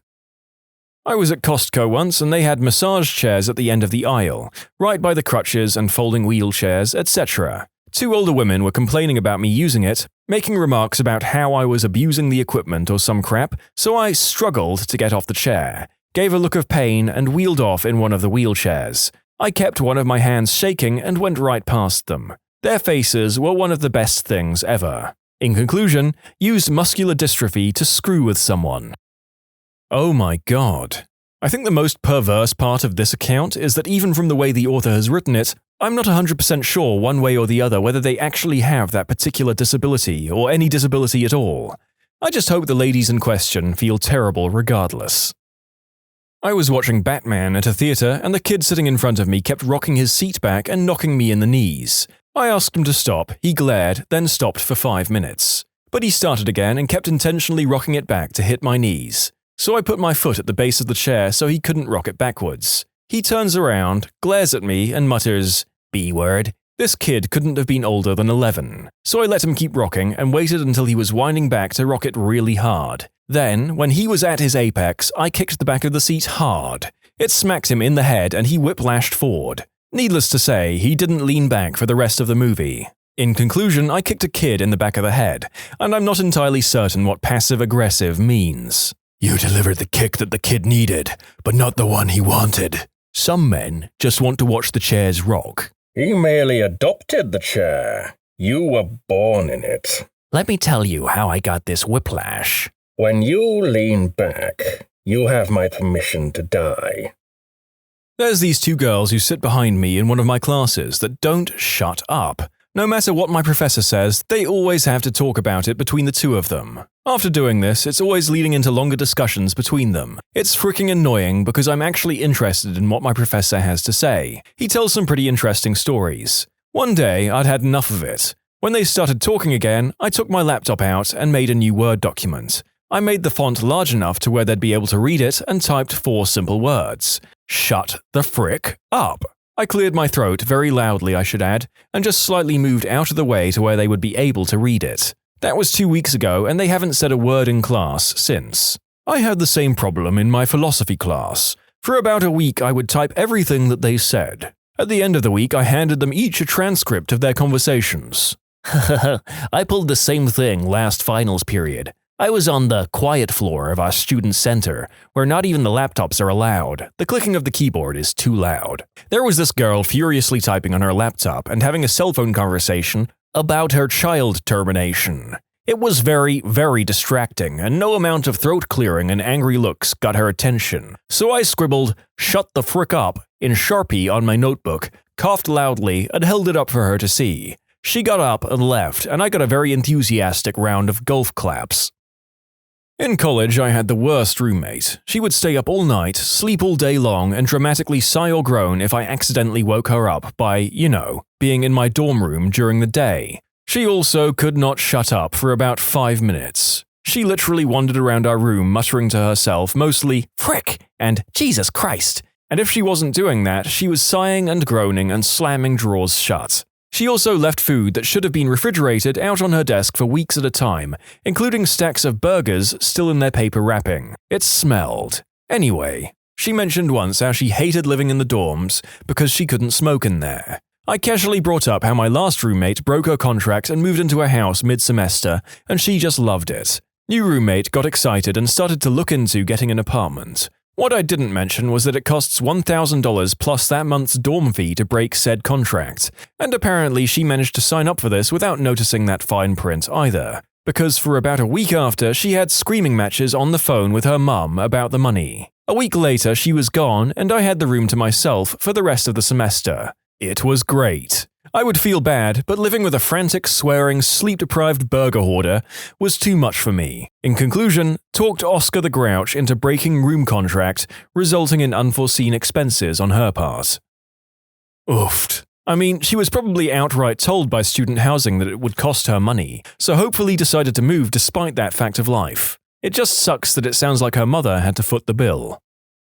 Mine is a painful memory to relive, but I'll do it for the sake of this thread. Me and my then-university roommate shared this tiny room with one double-decker bed, a cupboard, 2 tables, and a mirror. The mirror is depressingly important in this story. It was opposite the bed so that I, sleeping on the top bunk, could actually see what my roommate was doing underneath. You know where this is going. So one day I woke up to this horrible squelching sound. In my mind, I knew what it was. I just didn't want to entertain the idea. It must not be that. It can't be. Furtively, I glanced at the mirror, knowing that the reflection would take a little bit of my soul with it. Sure enough, it was my roommate, under my bunk, pumping vigorously in his boxers. I have never seen anyone beat it that feverishly. It was almost beautiful in some sick, perverse way. Okay, so the problem was that he kept doing this. I kept waking up to the sound of the guy who watches Matrix Reloaded daily, frantically beating off in his boxers. Even worse, sometimes he'd let out an ugh sound that chills me to this day. I cannot watch Japanese adult flicks because of him. I didn't even know what to do. Should I accept my fate and consider this morning jerk session as some kind of cruel alarm clock? One fateful day I was woken up to the usual squelching sound, and I decided to do something about it. I just cleared my throat. He immediately stopped. And it was then that he knew I knew. We never spoke again, and he moved the following semester. You fricker. I know you're on Reddit. If you're reading this, I'm going to come and spank the monkey in front of you one day. Drunk. You mother fricker. I wish I'd employed a similar passive-aggressive tactic on the guy who sits directly behind me. He's insanely annoying, such that he's infamously never sat with his actual team. They rush to fill any seats that come free.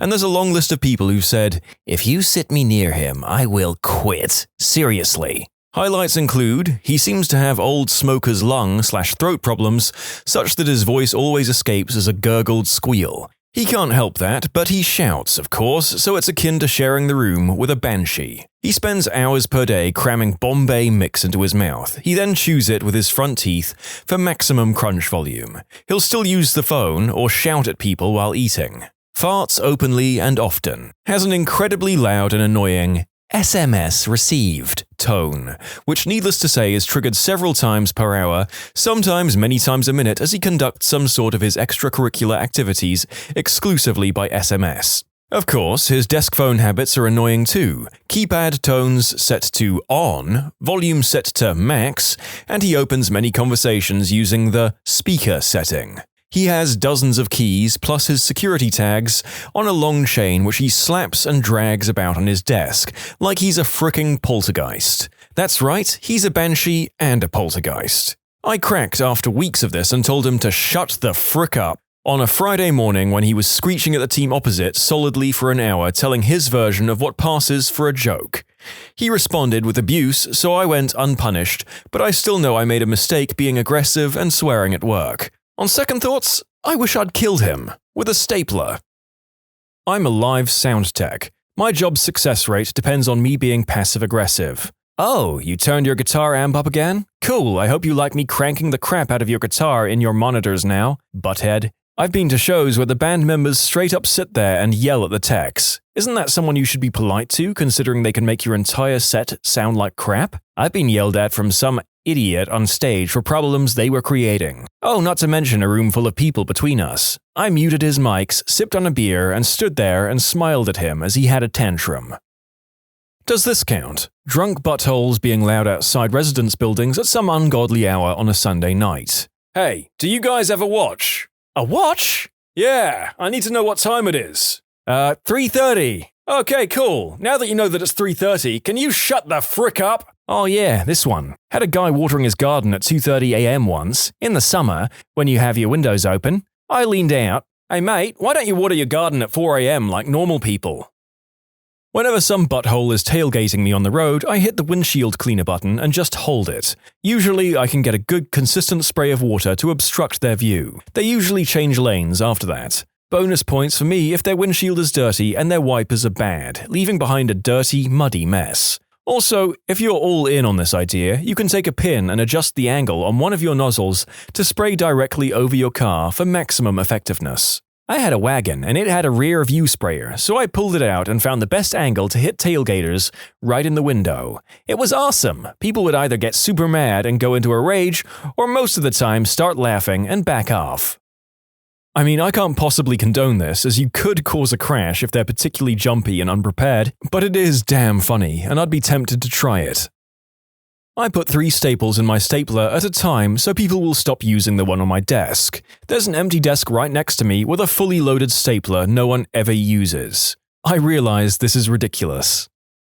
I was in Walmart once and this kid was screaming. I tried to ignore it. I thought about asking the parent to quiet the kid down. You could hear him through the whole store. Finally, I just stood at the end of the aisle they were on and started screaming back at him. The mother was horrified, but after about 10 seconds of yelling back and forth, the kid finally stopped. My mother would do the same with me when I was a child. Once I threw myself to the ground and started screaming, and she just lay down beside me and watched me with her poker face until I stopped. It worked every time.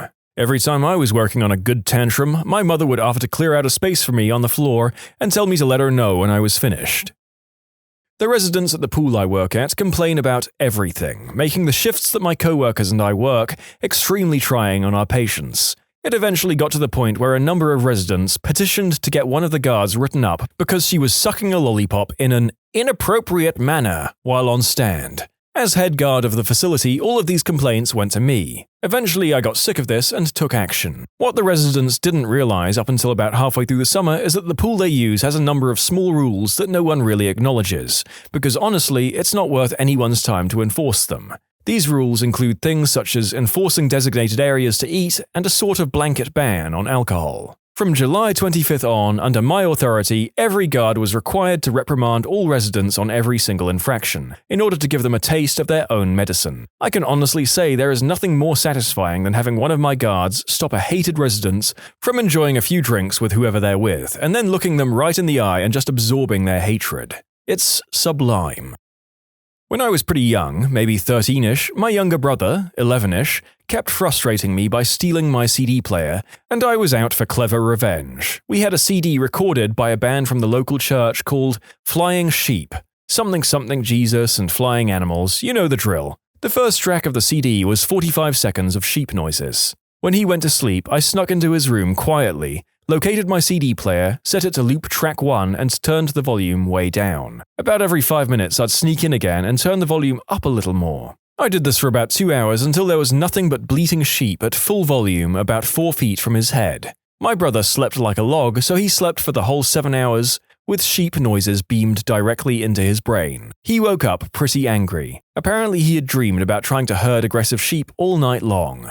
Sweet revenge.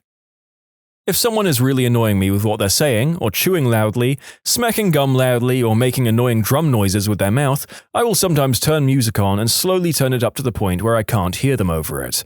Sometimes I will even look them dead in the eyes while I do it. Well, that's better than my sighing tactic. Bravo! Whenever my roommate shaves, he always leaves little bits of hair in and around the sink. As other people's hair has always made me cringe, I repeatedly asked him to stop, but there would always be hair in the sink. So I waited. For 3 months, I grew my pubic hair to the most glorious length it has ever been and shaved it all off into the sink, and left it. I haven't had any problems with my bathroom since then. In conclusion, a wild bush appeared. The last 4th of July, some friends and I went down to the pier to watch the fireworks. We were sitting down when this couple decided the perfect spot for them was standing directly in front of us. I'd been drinking a bit, so it seemed like a good idea to bark like a dog. Not like a mean pit bull or something, more like a high-pitched chihuahua. I do a really good impression, by the way. They started turning around looking for the dog until they realized it was me. I looked them in the eyes and started barking with an even higher pitch. I think they thought I was crazy because they just whispered to each other and left. The old man sitting next to me gave me a high five. Watching my daughter at gymnastics, woman next to me was smacking her gum like a cow. I pulled out a pen and sat there clicking the button until she got fed up and left. Non-Americans. What misconception did you have about America before visiting or moving there? Well, I recently learned that New York is a state as well as a city, and Washington isn't in Washington. A while back, I was dating this girl from India who was shocked to discover that Seattle was nowhere near DC. The best part about the naming of Washington State is that it was going to be called Columbia, but people at the time thought it would be too confusing, given that the nation's capital was the District of Columbia. This was before DC was mostly known as Washington, so they picked Washington for the state name instead of Columbia, to avoid confusion. My German friends wanted to go into my arsenal and start shooting with all my pieces. When I told them that I didn't have any, they looked at me like I was lying. I've taken several Germans to the range. It's a pretty awesome experience for them. I don't think they really grasp how bloody expensive the ammo is, though. I don't know if it's a misconception, but I expected Grand Canyon National Park to be less well-maintained.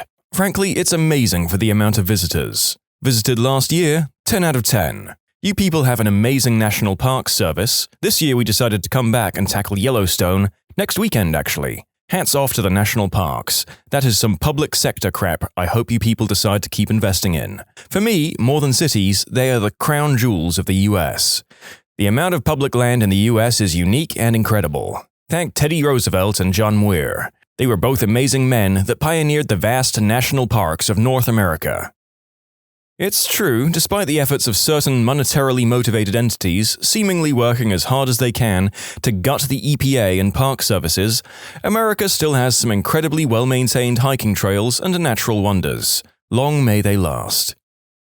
This one's a bit off topic, but hear me out. I grew up watching American movies, American media, American everything, and it became this very familiar place that I'd never been to, and it almost seemed like it was fake, like it was all just one big movie set, and people spoke a made-up language I understood but never heard from native speakers in real life. At that point, my view on America was almost disconnected from reality. When finally visiting America, it was completely surreal. Like I was taking part of those fictional movies I'd seen as a kid.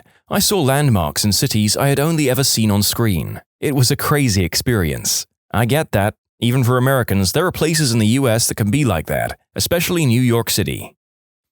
I thought you Americans ate pizza every Friday. That's why I wanted to go to the USA in the first place. It's America. You can eat pizza every day. And when pizza's on a bagel, you can eat pizza anytime. I thought sheriffs aren't real for some reason, at least not anymore. At least where I am, police equals city, sheriff equals county, state patrol equals state, but mostly highways and interstates. We have a lot of overlapping law enforcements with weird jurisdiction lines and different protocols. Like where I am in California, in a day you might see highway patrol, county sheriff, and the city police department. In lots of places, sheriffs are more likely to use SUVs, while with PD, SUVs are normally for K9, but some departments are using them as well. Being English, I didn't even think about a language barrier. At a football game, it took me about 5 minutes to get a bottle of water. The girl just couldn't understand how I said water. I had to point to one someone else had had in the end. I'm just sitting here giggling and picturing an extremely frustrated Brit standing at a concession stand just repeating, "Water! Water!" over and over again in a fruitless attempt to get a damn drink. It happens to everyone. I'm from Ohio and I went to visit my aunt and uncle in Georgia. I was trying to order a sandwich, but I couldn't understand the question that the waitress was asking me because I couldn't decipher her accent. My sister had to translate for me. It was pretty embarrassing now that I'm thinking about it. "Y'all want mustard and mayonnaise on it?" I thought people would say "yee-haw" a lot more. I'm sorry to disappoint. We failed our jobs as Americans, and I deeply apologize. Oh, and yee-haw. My brother in Connecticut deals with people in China and other countries from work all the time, and he started greeting everyone with "howdy," specifically in order to perpetuate the stereotype. Honestly, you guys were a lot friendlier than I expected. Even in New York, which seems to pride itself on not giving a frick, I found people to be extremely friendly, polite, and helpful. It's been great hearing everyone's take on this, and now I have a long list of places to visit in America. Fellow New Yorker here can confirm we do give a frick. Quickest way to get a New Yorker to talk to you, you stare at a subway map for more than a minute. The one thing that breaks us out of our do not talk to strangers shell is when helping with directions. I swear, if you ask the quickest way to get to the Empire State Building, 3 of us will jump in front of you to make sure you get there, and 2 of us may debate about which way to go, even though both of our directions are right and it would take the exact same time. If we're really friendly, we'll even give you a tip to skip the Empire State Building altogether and head to the top of the rock. Better views, no chain link fence, and you can actually get that picture in front of the Empire State Building. Something you can't do when you're standing on top of that building. You can also ask, "Hey, does this train go to 34th Street?" just to get us talking. Honestly, I think that a lot of the infamous East Coast and New York surliness goes out the window when people realize you're British or European as well. But maybe that was an isolated experience for me. I didn't realize those red cups were actually real and used by everyone in the US at parties. I thought it was just like a movie thing. My mum's friend went to the US and bought us back a stack while we were at university. We felt like we were in a teen film, and we even washed them up when we were done so we could use them again. I thought that I'd have no problem communicating because the people there speak a form of English. I've listened to their accents in my media the whole life, etc. Man, was I wrong. I don't think I spoke to a single person who I didn't have to ask to repeat themselves at least once. This was in Orlando. Oh, this sounds stupid. I knew America was big, but when I thought I could drive from New York to Florida pretty easily, I was so wrong. I just didn't quite register how bloody far away everything is. And I was wrong when I thought alligators just lived in the Everglades. Those frickers are everywhere in Florida.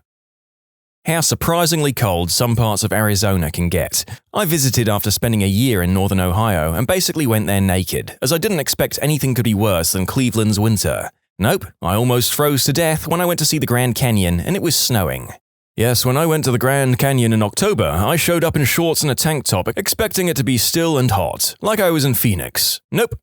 Not only was it freezing, but it was the windiest place I've been in my entire life. So beautiful, though.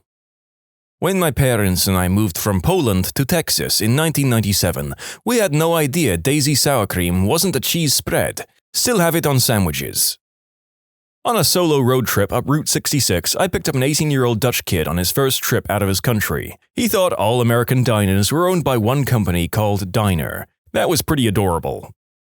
My grandmother was an impressionable small-town teenager in the UK during World War II and fell in love with her fair share of American GIs as there were hundreds stationed in her hometown. They took her to dances, swept her off her feet, and left her with a hugely romantic view of life in the USA, bolstered over the years by movies. In 2003, my family took her to Florida on holiday and she was devastated that everyone lived normal lives. Ah, that's the nicest thing anyone has ever said about Florida. Thanks! Living in Florida makes me wonder if I'm normal or just less insane than the other residents.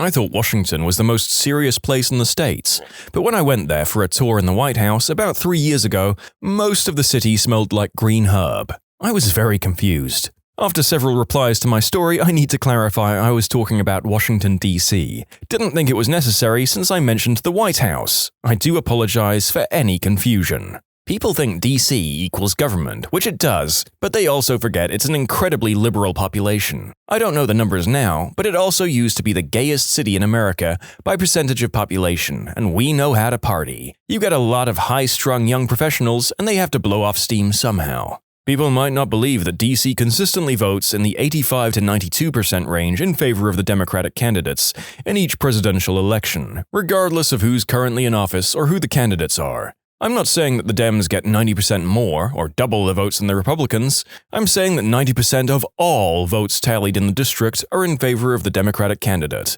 DC is crazy liberal. I got an admit to a school in Texas. I was worried about all the six-shooter slinging cowboys and random shootouts everywhere. 4 years in, and I'm yet to see any of those guys here. I did get to go to a firearms range last year, though. I had an exchange student from Europe recently, and he said his mom said she'd be happy as long as he ended up anywhere in the US except Texas. I live in New Orleans, like in the city. His mom was still happy it wasn't Texas. He said he'd fill her in on the actual danger to him in New Orleans versus Texas when he went home. I visited New York City and had the expectation that everyone would be rushing around and keeping to themselves, but people were so friendly. Like several times a day, girls stopped me in the street simply to say something nice about my hair or outfit. I just found it really strange, but nice. I'm from London, UK, and I guess I'm just used to people avoiding eye contact or talking to strangers. The only downside was the catcalling was heavy and more aggressive than I've experienced anywhere else. I've only been to New York City, LA, Vegas, and Florida, but I've generally always found Americans to be really pleasant and polite. I've had to rethink just how antisocial we are in a lot of Northern European and British cities. Perhaps even if New York is unfriendly by US standards, it's still worlds ahead of Britain in acknowledging people around you. That it was a big country. It's not. It's insanely vast. Stupidly vast. Beyond anything I can compare it to. Returning to the UK after a trip to the US, it feels like I'm visiting Toy Town and everything is just so cute. And I'm English and feel like this after a week or two away. Also, people are a lot less fat than we're led to believe. Yeah, there's some obesity, but no more than I see here in the UK. I also felt massively safer driving in the US than I do in the UK. People seem to drive with a lot more patience and there's a lot less under or overtaking. In the UK, at any given moment, someone is planning to cut you up or is actively swearing at you a car away for being either too fast or too slow, or not pulling away from the red light the instant it turns amber. Yeah, a lot of people underestimate the physical size of the country. It's common in conversations about travel for Americans to point out the ease of traveling in Europe. Americans don't understand how you can hit 2 to 3 countries in a day or for a weekend. Europeans don't understand that you can drive for 8 hours through Texas and still be in Texas. The East Coast with the smaller states are easier to travel through with transit, but once you get west of DC or Maryland, there isn't transit connecting cities. It's plane, car, or if you're severely unlucky, Greyhound bus or rail. My friend's wife is from Costa Rica. She was shocked to find out that Americans take regular showers when she moved here. I guess most of the Americans she was exposed to growing up were the backpack Costa Rica hippie types who didn't clean themselves much. Thought food was going to be crap for some reason, then discovered that the quality was way better than what I'm used to. Also thought everyone was going to be morbidly obese. Came to Colorado, and 90% of people are fit as frick. I thought Walmart was going to suck. I ended up loving Walmart. I also didn't know Colorado was the fittest state before coming to the US. I know now. As someone from somewhere else in America, I just had the same experience on my first trip to the Rockies. Retirees trail running past us up a 45-degree grade at 10,000 feet above sea level. Wow. I thought that WrestleMania was a huge deal for Americans. I was hoping that it would be like a national holiday.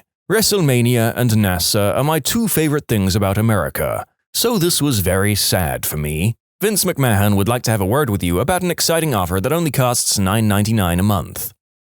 Met a guy from Portugal in Portland, Oregon. He said he was surprised that he hasn't seen anyone get shot in the street yet. He assumed everyone in America carried a piece, and street shootings were extremely common. I'm curious, did he think that they were Western-style shootouts, or more like just random acts of violence? Hell, I'm from Idaho and went to New York for Comic-Con, and got asked how I liked the modern tech available in the city. I was confused until we talked more and realized that he thought we didn't have electricity or cars, and that I used a 6-shooter to shoot coyotes trying to get at my cows. It's not just non-Americans. Not really a misconception, but I was pretty young when I moved to the US from mainland Europe. My parents mentioned that the US was at war with Iraq. This was in 2003, and I was wondering to myself why we were moving to a war zone. I thought there would be air raids and bombings all the time.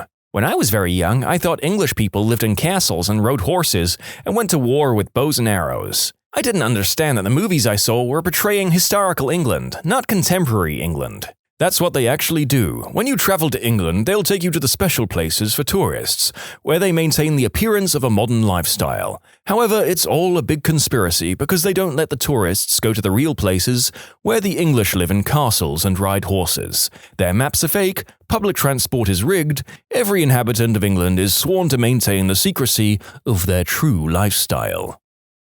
That everyone is as good-looking as the people on TV. We are, but that show is Roseanne. To appreciate the quality of this joke, I had to Google image the show Roseanne, and I guess the joke is that most of you basically look like normal people. Zing.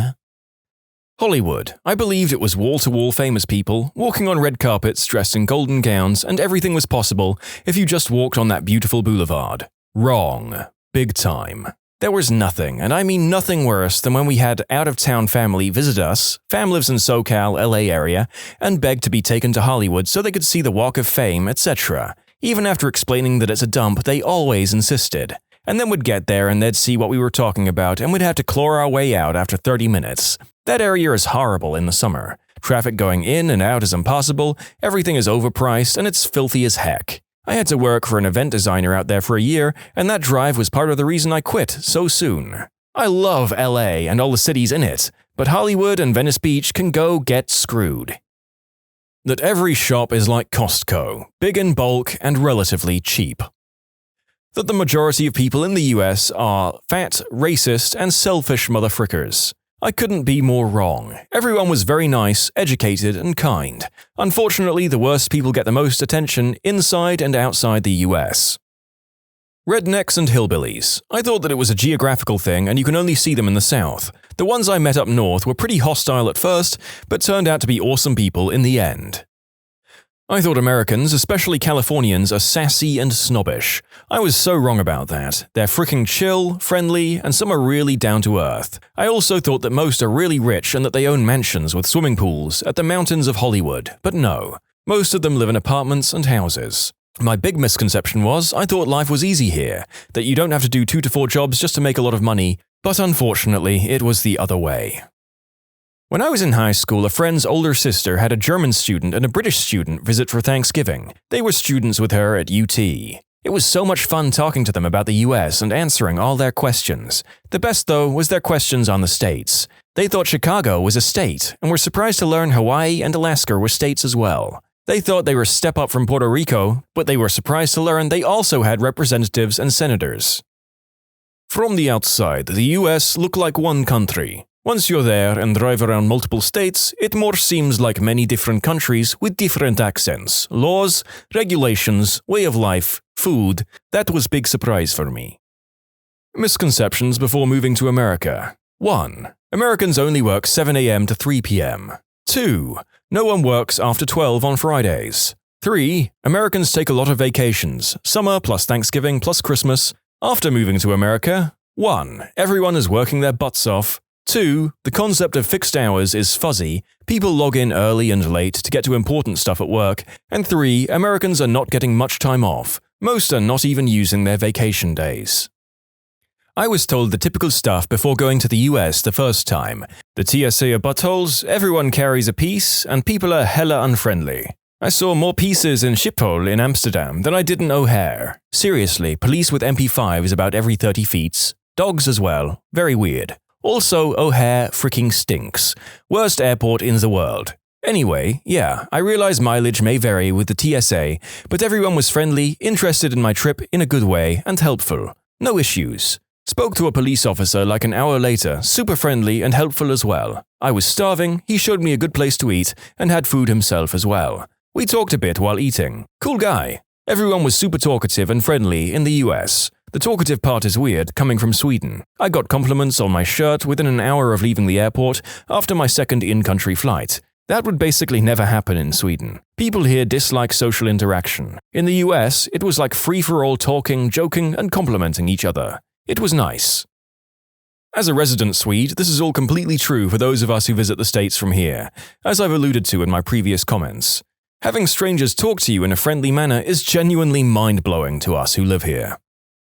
I've lived in the US permanently since 2015, but I've been coming regularly, 3 to 6 month visits, since 2010. As an Englishman, I signed up for the two main stereotypes pre-2010. 1. That all Americans are incredibly obnoxious and loud in public. 2. That everyone in America is a mixture of stupid and fat. Since then, I've evolved my thinking to say the least. 1. They're really not obnoxious, nor are they loud in public. English people are just painfully awkward and shy, hence the crappy handshakes, the lack of eye contact, and the "speak up, you bellend" mumbling of words in public. Trust me, you start to notice this behavior when you've had something to contrast it with. 2. Obviously there are stupid people here, but that is true of any country. It's worth pointing out that I've yet to meet a group of people or a set of individuals as stupid or as cringe-inducing as the people I grew up with in the northwest of England, and I've travelled throughout the south and gone from coast to coast. For instance, I've never once had to explain what a bachelor's degree is in the good old US of A. That was a weekly occurrence after I graduated uni in England.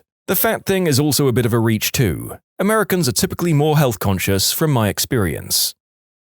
I officially became an American a few years ago, but before I first came to the country, I used to believe that American streets would be cleaner than clean and paved with gold.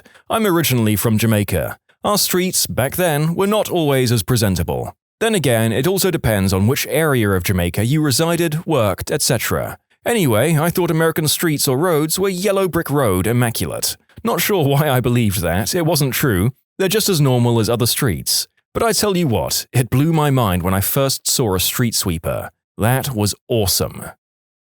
I ran into some dude outside of the States that asked me why Americans eat dogs. After maybe not understanding my "what the frick" look for a while, he then asked what hot dogs were. So at the very least I was able to explain, in freedom terms, what God's gift to man is. Hot dogs. What's the worst thing a protagonist ever did in a children's movie or show?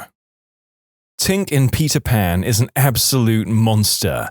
She tried to get the Lost Boys to murder Wendy. The whole film is full of aberrant morality. I mean, that's relatively on the low end of her atrocities. She sells out Pan and the Lost Boys to the pirates because of her hatred and jealousy. In the book, it's even worse because the pirates aren't buffoons, but highly competent and malicious. Smee isn't as much of a lovable idiot in the original. He's a sadistic torturer whose sword is called Johnny Corkscrew because he wiggles it in the wound after shanking someone. He's described as a genial man who's not as severe as the other pirates to the kids, but he's also described as one who would stab with no offense. Don't forget Peter Pan was a monster too. He'd teach kids how to fly, but never how to land, and they'd just fly until they starved to death.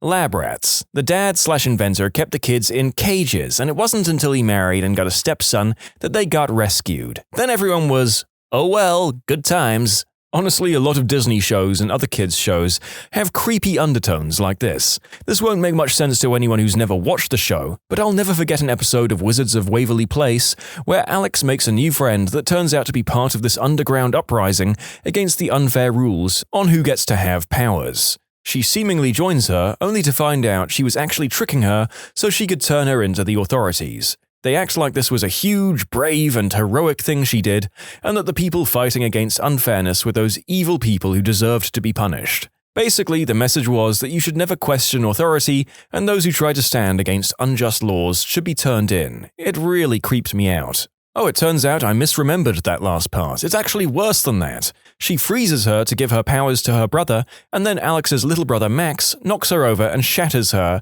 as the laugh track plays, and they act like it's no big deal. They literally kill her and shrug it off. Man, the people who made that show are messed up, especially making it a kids' show.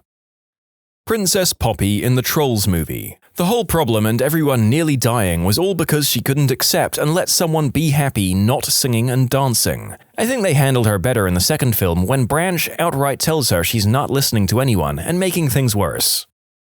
The fat controller in Thomas the Tank Engine bricking up Henry the Green Train. All Henry wanted was a coat of waterproof paint or a break from the work till the rain stopped. Nope, brick up the tunnel and take up the tracks. Frick you, engine, you work for me. Is the fat controller really the good guy? The trains are enslaved and taken to the junker's yard if not really useful. Dude is worse than that Grandpa Joe. Ha ha ha, laughed the fat controller. You are wrong. There are a lot of downright concerning implications of the Thomas verse.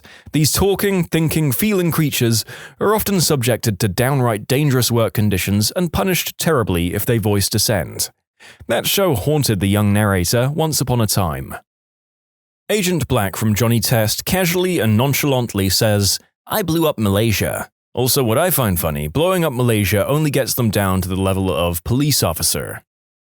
Here's my entry to help get conversation going. In the 2005 Disney movie Chicken Little, the school bully, Foxy Loxy, gets teleported by aliens and suffers brain damage resulting in a massive personality change. When the aliens move to return her to normal, Runt of the Litter stops them, saying she was now perfect. It's then implied the two become romantically involved. Let's not forget Buck Cluck being a really crap father to Chicken Little. Frick it, this whole movie just sucks.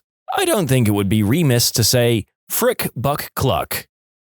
Sportacus and Stephanie treating Robbie Rotten badly, all because he didn't want to be active. Let him live in Lazy Town in peace. Those two came to a place literally called Lazy Town and tried to force everyone to be more active and stuff. If anything, Robbie Rotten should have been the hero for trying to maintain how the town should be. You speak the truth. If you think about it, Robbie Rotten is far more heroic. Sportacus thinks that being active is the key to happiness and well-being.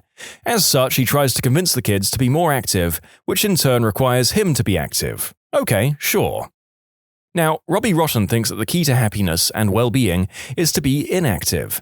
As such, he tries to convince the kids to be less active, which in turn requires him to be active. Now, this is Robbie making his day worse to improve someone else's day. Ignoring the question of which of them is correct in their worldview, it's obvious that Robbie Rotten is substantially more selfless. The episodes often show Robbie bothered, usually not by the noise the children are making, but by the idea that they are being active. He goes through huge amounts of work and planning to correct this, often making elaborate games for kids in the process. Finally, let's examine the basic claim that Sportacus makes that the children would be happier and healthier if they subscribed to his lifestyle. They do seem to enjoy his sports, though Ziggy often has his complaints. However, compare this to the joy the children had in Robbie Rotten's "You're a Pirate" game, which involved nothing but props, imagination, and singing. Everyone loved it. You might think then that at least Sportacus is correct that the children would be healthier if they followed his advice, but once again I say that Robbie is right. If you trap Sportacus in a cage, he starts to pass out in mere minutes from fruit withdrawal. He might be able to outrun Robbie, sure, but it isn't like Robbie isn't capable enough to build a treehouse, ships, and whatnot. The Cat in the Hat nearly pummeled a young child's skull with a baseball bat. That movie is hilarious and yet so screwed up. He legit cuts his tail off and swears in front of children. In High School Musical, when everyone manipulates Troy into saying he doesn't care about Gabriella at all while recording the whole thing so that she sees it. God, if I was Troy and learned about that, I'd have quit the basketball team. If my friends couldn't stand by me and sold me out like that, there's no reason to be with them. Same with Gabriella and her science friends. Of course, they didn't manipulate her into saying things she'd regret and film it, but they still thought her potentially being distracted from their competition was enough of a reason to mess up her relationship. It's been a while since I've seen it, I'm sorry if I made mistakes. In the Rapunzel TV series, there's a controversial episode in which Rapunzel, after having an argument with Eugene in which she disagrees with his advice, accidentally goes back in time to a point when Eugene was a thieving teen. During this episode, she appears as one of the Stabbington brothers and ends up changing Eugene's views in the future to match hers by the end of the show. Eugene has no idea this has even happened. It's pretty controversial because while Rapunzel didn't mean to do it, she sort of forced a core personality change in him, and the show never really addressed the argument because Eugene is just like, I don't know why we were arguing before, because I agree. And the end of the episode. The following story is from a series that I've never seen, nor probably ever will see, but it definitely has some mind-bogglingly interesting implications from the way the author describes it. In the 4th season of Winx Club, the main characters get a new power-up, the Believix, and it's a mess. They each get a new power to use at their own discretion. Here's a quick description of what these powers let them do. 1. The Strength of Life. Bloom. It lets her make people believe in magic and help them overcome their weaknesses. She decides what qualifies as a weakness. She overrides a person's free will to make them believe in magic, which just so happens to make the girls stronger and rewrite their personality if she doesn't like it. Dawn of Light. Stella. It makes her people more cooperative and accepting. Basically, she overrides another person's free will, so they do what she says. Breath of the World, Flora. It lets her make people show more appreciation for nature. Nice on paper, but it basically makes people ignore potentially more important tasks or forego certain technologies in favor of nature. Bright Heart, Musa. This is actually the most normal because aside from the usual of making people believe in magic, its only other effect is to convince people that they can change. Gem of Mind, Techna. To quote the official description of this ability, she can use it to make people think correctly. I think that's enough info. She decides how people should think and magically imposes that way of thinking onto them. The Spirit of Courage, Aisha. This is also very basic, the same as the first one with the added bonus of making people braver. But one use in particular rubbed me the wrong way. In one scene, she made a girl walk through a wall of fire to escape the burning building. The girl with water magic whose best friend is on the way to becoming an insufferable Mary Sue, and whose fire magic can extinguish any flame with a snap of her fingers. There was literally no need to endanger that girl like that. They had two people on scene who could not only have saved the building, but also all 6 of them could have repaired it with magic. Overall, those girls are a threat to society. They're emotionally unstable, have 0 coping mechanisms for when they get sad, and are basically demigods. Musa once saw her boyfriend with another woman, and she just ran away crying like a kid. She has sound-based powers. She could have easily listened to what they were saying. I put forth that Santa is a total butthole in Rudolph the Red-Nosed Reindeer. I can understand the young reindeer making fun of Rudolph's red nose. Kids are mean and will easily make fun of someone for being different. But then Santa walks in. He could have set everyone straight right there. Explained how it's our differences that make everyone special and all that. Nope, he readily agrees with everyone that Rudolph is a lost cause and even tells Donna he should be ashamed of his son's red nose. Da frick? Until he needs him, then all of a sudden he's part of the group and useful and liked. That's some fit in or go fricking die if I ever saw it. Any deviations from the norm will not be tolerated unless it's exploitable. Ho ho ho! Land Before Time when they're sleeping in the footprint and Sarah tries to wake them up gently and quietly. Littlefoot starts being loud and attracts the sharp tooth, causing him to lose the last gift his mother ever gave him, a tree star. Literally every single decision made by Robin Williams in Mrs. Doubtfire. What's interesting is that as a kid, you side with Robin Williams. Rewatching it as an adult, the guy was seriously dysfunctional, and his wife was absolutely right to divorce his butt. Also, you realize that Pierce Brosnan's character wasn't the villain you thought he was when you were a kid. He was a legitimately nice, solid guy, dating a woman with 3 kids, going through a contentious divorce. He was a saint, but ended up almost choking to death. Batman shutting down a machine that was turning Matt Hagen, aka Clayface, back into a human because he was using an experimental thing stolen from his company. I never hated Batman more than that moment because the animated series Clayface is the most tragic fricking creature of a man there ever was. Ron Perlman always made me cry when he had that first moment where he says, "I'm not even a man." I cry every time. In the episode, he's falling apart and dying, then when he's there on the precipice of becoming human again, he can feel it. Batman tosses a batarang and cuts off the flow of the chemical. Fricking hated him for that. Yes, thank you. I hated that episode as a kid. Clayface had the chance to get his life back, but Batman stops it because he stole something? It felt so unfair. Fair to say that The Dark Knight has often done some pretty controversial things in his many iterations, but I'm not sure that anyone can look at his solution and agree it was the morally right thing to do by any means here. Perhaps some of you would disagree. Let me know. Sounds like what happened to Deadshot in that movie. Confronted him when he's out with his child for Christmas shopping, if I recall correctly. Carly from iCarly was a butthead. Remember that episode where she's attracted to the guy because he stole his brother's motorcycle? Then she dumps him because he was not manly enough because he collects plushies. Schneider's humor was so mean-spirited overall. Remember the one where Freddy says he didn't like Fred, and Fred made the whole video about quitting the internet forever, and Freddy was getting hate mail including a phone call from his aunt where she told him she hoped he fricking died? Then at the end they met Fred, and he tells him the whole thing was just made-up drama to bring attention to iCarly and his own channel, and he didn't even bother to fricking tell them first. Pretty much everyone in that show was a crap bag. The third Hokage really had Naruto living by himself. Poor, begging the ramen man to feed him. All this after promising his dying parents that he would take care of him. He was basically the ruler of the village and let the kid live in poverty for no reason. Goku giving Perfect Cell a damn sensu bean right before his emotional teenage son fought him to the death, over the fate of the Earth. A couple of people have said this. Can you elaborate? Okay, so Perfect Cell is essentially a combination of all the strongest fighters on Earth. Fighters who have killed planet-destroying monsters, or a being who killed them all in an alternate timeline. Goku, in some sort of bizarre test, fought Cell and won, but didn't kill him. Instead, he healed him, which brought him to beyond his full strength thanks to alien biology, and made his son fight him for the fate of the planet, just to see if Earth will be okay if Goku dies. This led to his own death, giving his son PTSD, causes the end of the world in the next arc, thanks to Rival becoming evil thanks to a lack of a sparring partner whose power releases an intergalactic demon who destroys Earth. Dragon Ball is weird, I know, and makes both of his sons fatherless for the greater half of their childhood. The parents and parent trap. Let's separate our twins, take one each, and never tell our respective child that she has a sister. What the frick?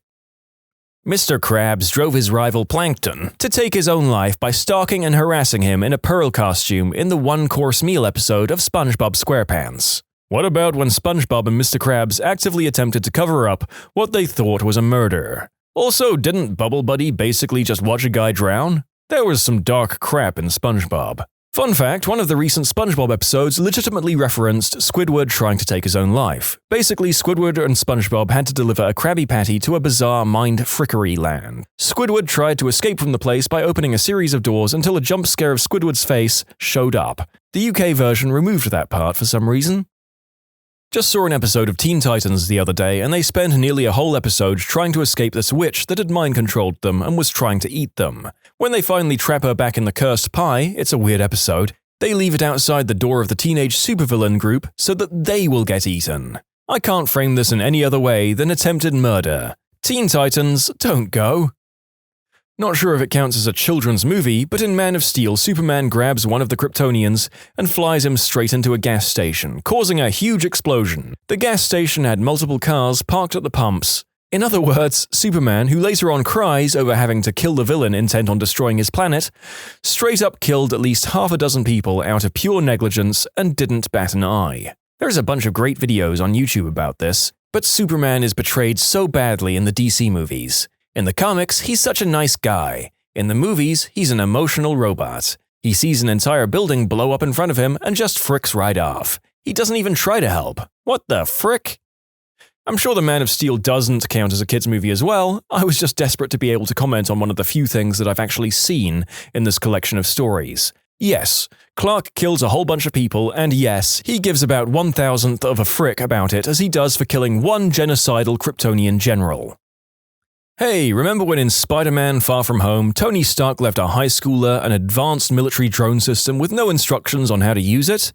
Like that's a thing that shouldn't exist at all, but much less in the hands of a teenager. Yeah, on the bus in the first hour of the movie, doesn't he accidentally order a hit on one of his classmates? Like, it's kinda weird that in Homecoming, he didn't let Peter have access to most of the stuff in his suit, but then in Far From Home, he's just like, you know what would be a good idea? Letting a teenager have a pair of glasses that could literally order an entire fleet of deadly drones to kill an entire population of people. I mean, at least leave him a manual that he has to read before he has full control over the glasses, surely.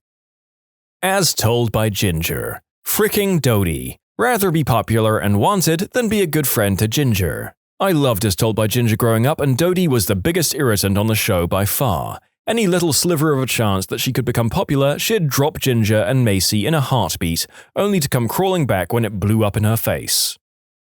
Oh, that one kid, Greg? I don't know, from Diary of a Wimpy Kid. He fricking shuns his best friend for clout, breaks his arm, throws kids in a ditch in the rain, craps on his friend's comic idea, and blames his friend for getting him fired from being a hall monitor. At the beginning of Megamind, when they were just school kids, Metro Man is literally responsible for turning Megamind to villainy by ostracizing and bullying him. It turned out okay in the end, but it's bothersome he never addressed or apologized for his behavior. Willy Wonka literally disfigured 4 kids on his factory tour. Not to mention all the slave labor. Butthole pays Oompa Loompas with cocoa beans. That's definitely below the minimum wage.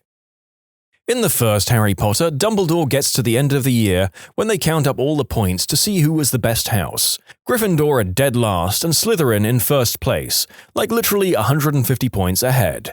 Dumbledore announces Slytherin is the winner, but then he's like, Hold up, I've got a couple of announcements for the final tally. Ron is good at chess, 50 points. Hermione is smart, 50 points. Harry is low-key the bravest guy I know, 100 points. Checks calculations, Gryffindor and Slytherin are tied. And Neville was able to have a direct conversation, 5 points. Gryffindor wins! The little girl who lets out all of the dinosaurs at the end of what I think is the second Jurassic World movie. The dinosaurs are about to be gassed to death or something, and they make a moral decision to let them out, since they have a right to live and survive. So the little girl lets them loose, and almost immediately, the dinosaurs are released and kill a bunch of the villains in the movie. We're supposed to cheer, as the audience I guess, that the villains are finally getting their comeuppance, but I mean these dinosaurs aren't sentient or moral like humans. They weren't killing bad people, they were just killing people, and the good guys unleashed human-murdering dinosaurs on the planet. Like, no crap. Within just a few short moments, people died when they let them out of their cages. Harry Potter being left to a known abusive family by a society of wizards has to be high up there. Actually, the whole of Hogwarts is pretty fricked up. They're so irresponsible. They literally teach kids how to basically make Rohypnol. And they sent Harry and his crew into a literal death forest where a powerful unicorn-killing wizard was hiding. Part of why I love/hate Umbridge so much, it's super effective when the lady comes along whose punishments are so fricked up, even by wizard standards. Umbridge is just such a perfect microcosm of petty, official tyranny. We've all met Umbridge in one guise or another, and the hatred people like that stir up in almost everyone is distilled into her character. She's like the platonic form of the parking warden who delights in seeing someone's car towed away. The bureaucrat who barely suppresses a giggle as your dream house has its planning denied. The port official who politely but gleefully informs you that at his say-so you won't be allowed to board the ferry to go on holiday because of a slight paperwork mistake. She's Orwell's proverbial boot stamping on a human face forever. She's the Vogons if someone made a serious take on the concept. She's the personification of the system triumphing over the individual. She's the meat grinder from another brick-in-the-wall video that homogenizes children into a uniform paste. Umbridge absolutely nails that whole archetype, and the fact that she's so memorable is because we've all met her. I dare say Umbridge is Rowling's greatest character, for the sheer hatred she instills in absolutely everyone. The Jedi taking children from their family and encouraging emotional repression. I just started watching Clone Wars recently, having missed it during the actual run. So far, I've seen at least 1 or 2 fake surrenders by the Jedi, and I was like, that's an actual war crime. You can't just do that. I mean, that's just a surefire way to make sure your enemy doesn't accept surrenders anymore and just murders you. Not just emotional repression as well. Many children are taken from distinct species, cultures, and traditions. They indoctrinate them into a cult-like order of mystics, teach them feelings are wrong, familial bonds are wrong, and fraternal bonds are wrong, carnal pleasures and vices are wrong, and suggest that abstinence is important. Preach peace and harmony, and teach them how to use a laser sword and mystic powers to enforce their peaceful ways and the ideals of the Senate. Jingle All the Way is a story about a dad who punches and lies to everyone he meets over the course of a day, only to steal a toy for his kid. As much as I loved the show as a kid and still like it now, I'm a lot older and more cynical. And I can't get over the plain and simple truth that SpongeBob is unforgivably annoying when you really think about it. He's an excellent cook and a good and supportive friend and generally a good soul. But overall? Yeah, I'm quite sympathetic to the living hell Squidward lives in on some days. The older I get, the more I understand Squidward. You either die a SpongeBob or you live long enough to see yourself become a Squidward. When you subscribe, make sure to hit the bell to turn on notifications. Put the playlist on in the background to finish listening to all the stories, linked at the top of the description. And if you like Am I the Genius, give Am I the Jerk a shot, linked in the description too. Either way, thanks a lot for watching, and we'll see you guys next time.